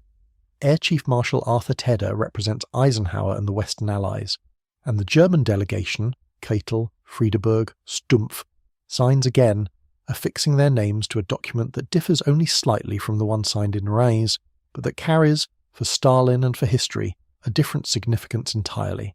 The definitive act of surrender takes effect at 23:01 Central European Time on May 8, 1945, the same moment specified in the Reims document, the same ceasefire hour that has already been communicated to German forces throughout Europe. The duplicate signing does not change the operational reality.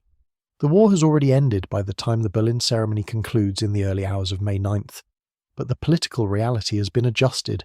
The Soviet Union has its ceremony, its signatures, its documentation of victory on its own terms.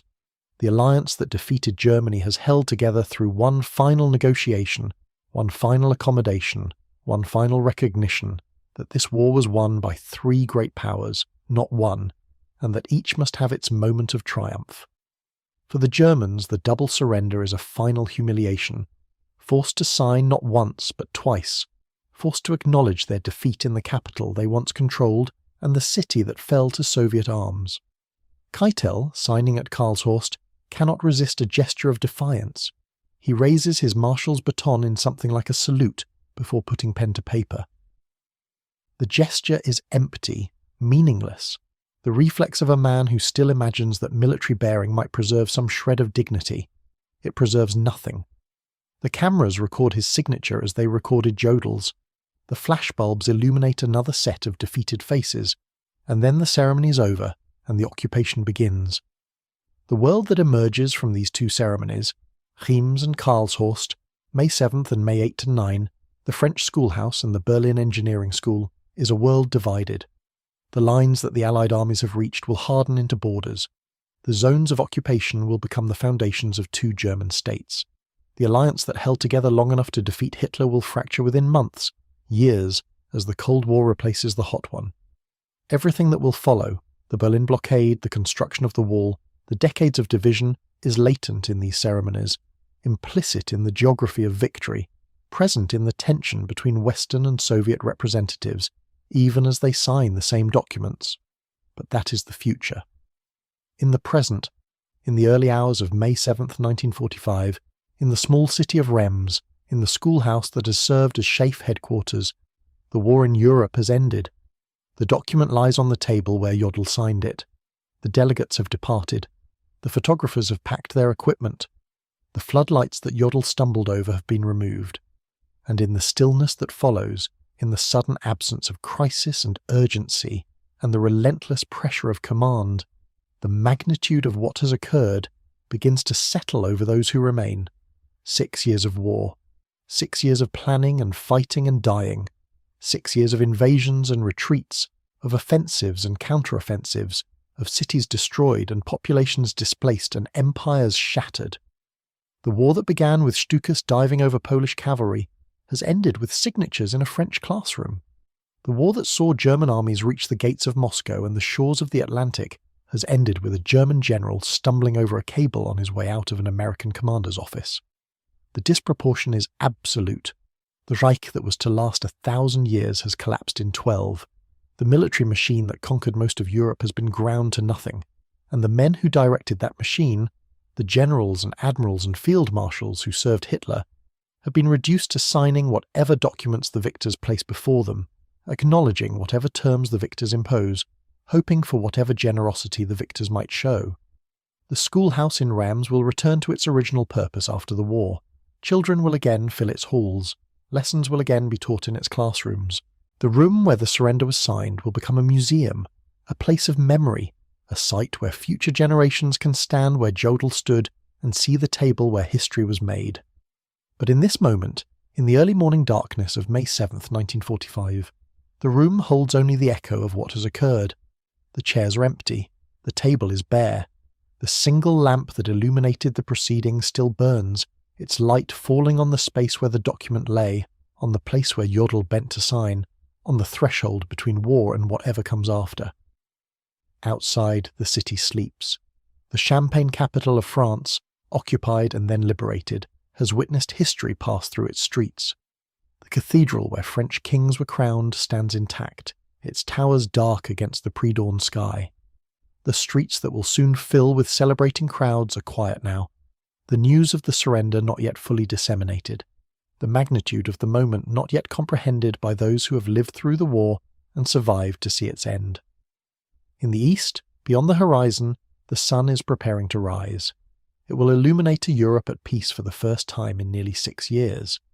It will illuminate the ruins of German cities and the ruins of Warsaw and the ruins of Rotterdam and all the other places where the war left its marks. It will illuminate the camps that the Allied armies have liberated, the places whose names are only beginning to become known, the places whose horrors are only beginning to be understood, the places that will define how the world remembers this war and those who waged it. And in the schoolhouse in Reims, as the first grey light of morning begins to filter through the windows, the single lamp continues to burn. The war is over. The document has been signed. The ceasefire will take effect in 45 hours, and then silence, the silence of ended conflict, the silence of exhausted nations, the silence of a world that must now find its way forward through the wreckage of the greatest war in human history. At 02:41 on May 7th, 1945, in a schoolroom in Reims, a German general signed his name and ended an era. What came next would take decades to unfold. The reconstruction and the recriminations, the trials and the reconciliations, the long reckoning with what had been done and what had been suffered. But all of that lay ahead. In this moment, there was only the document on the table, the signatures affixed in order, the lamp burning against the darkness, and the war in Europe finally irreversibly completely over,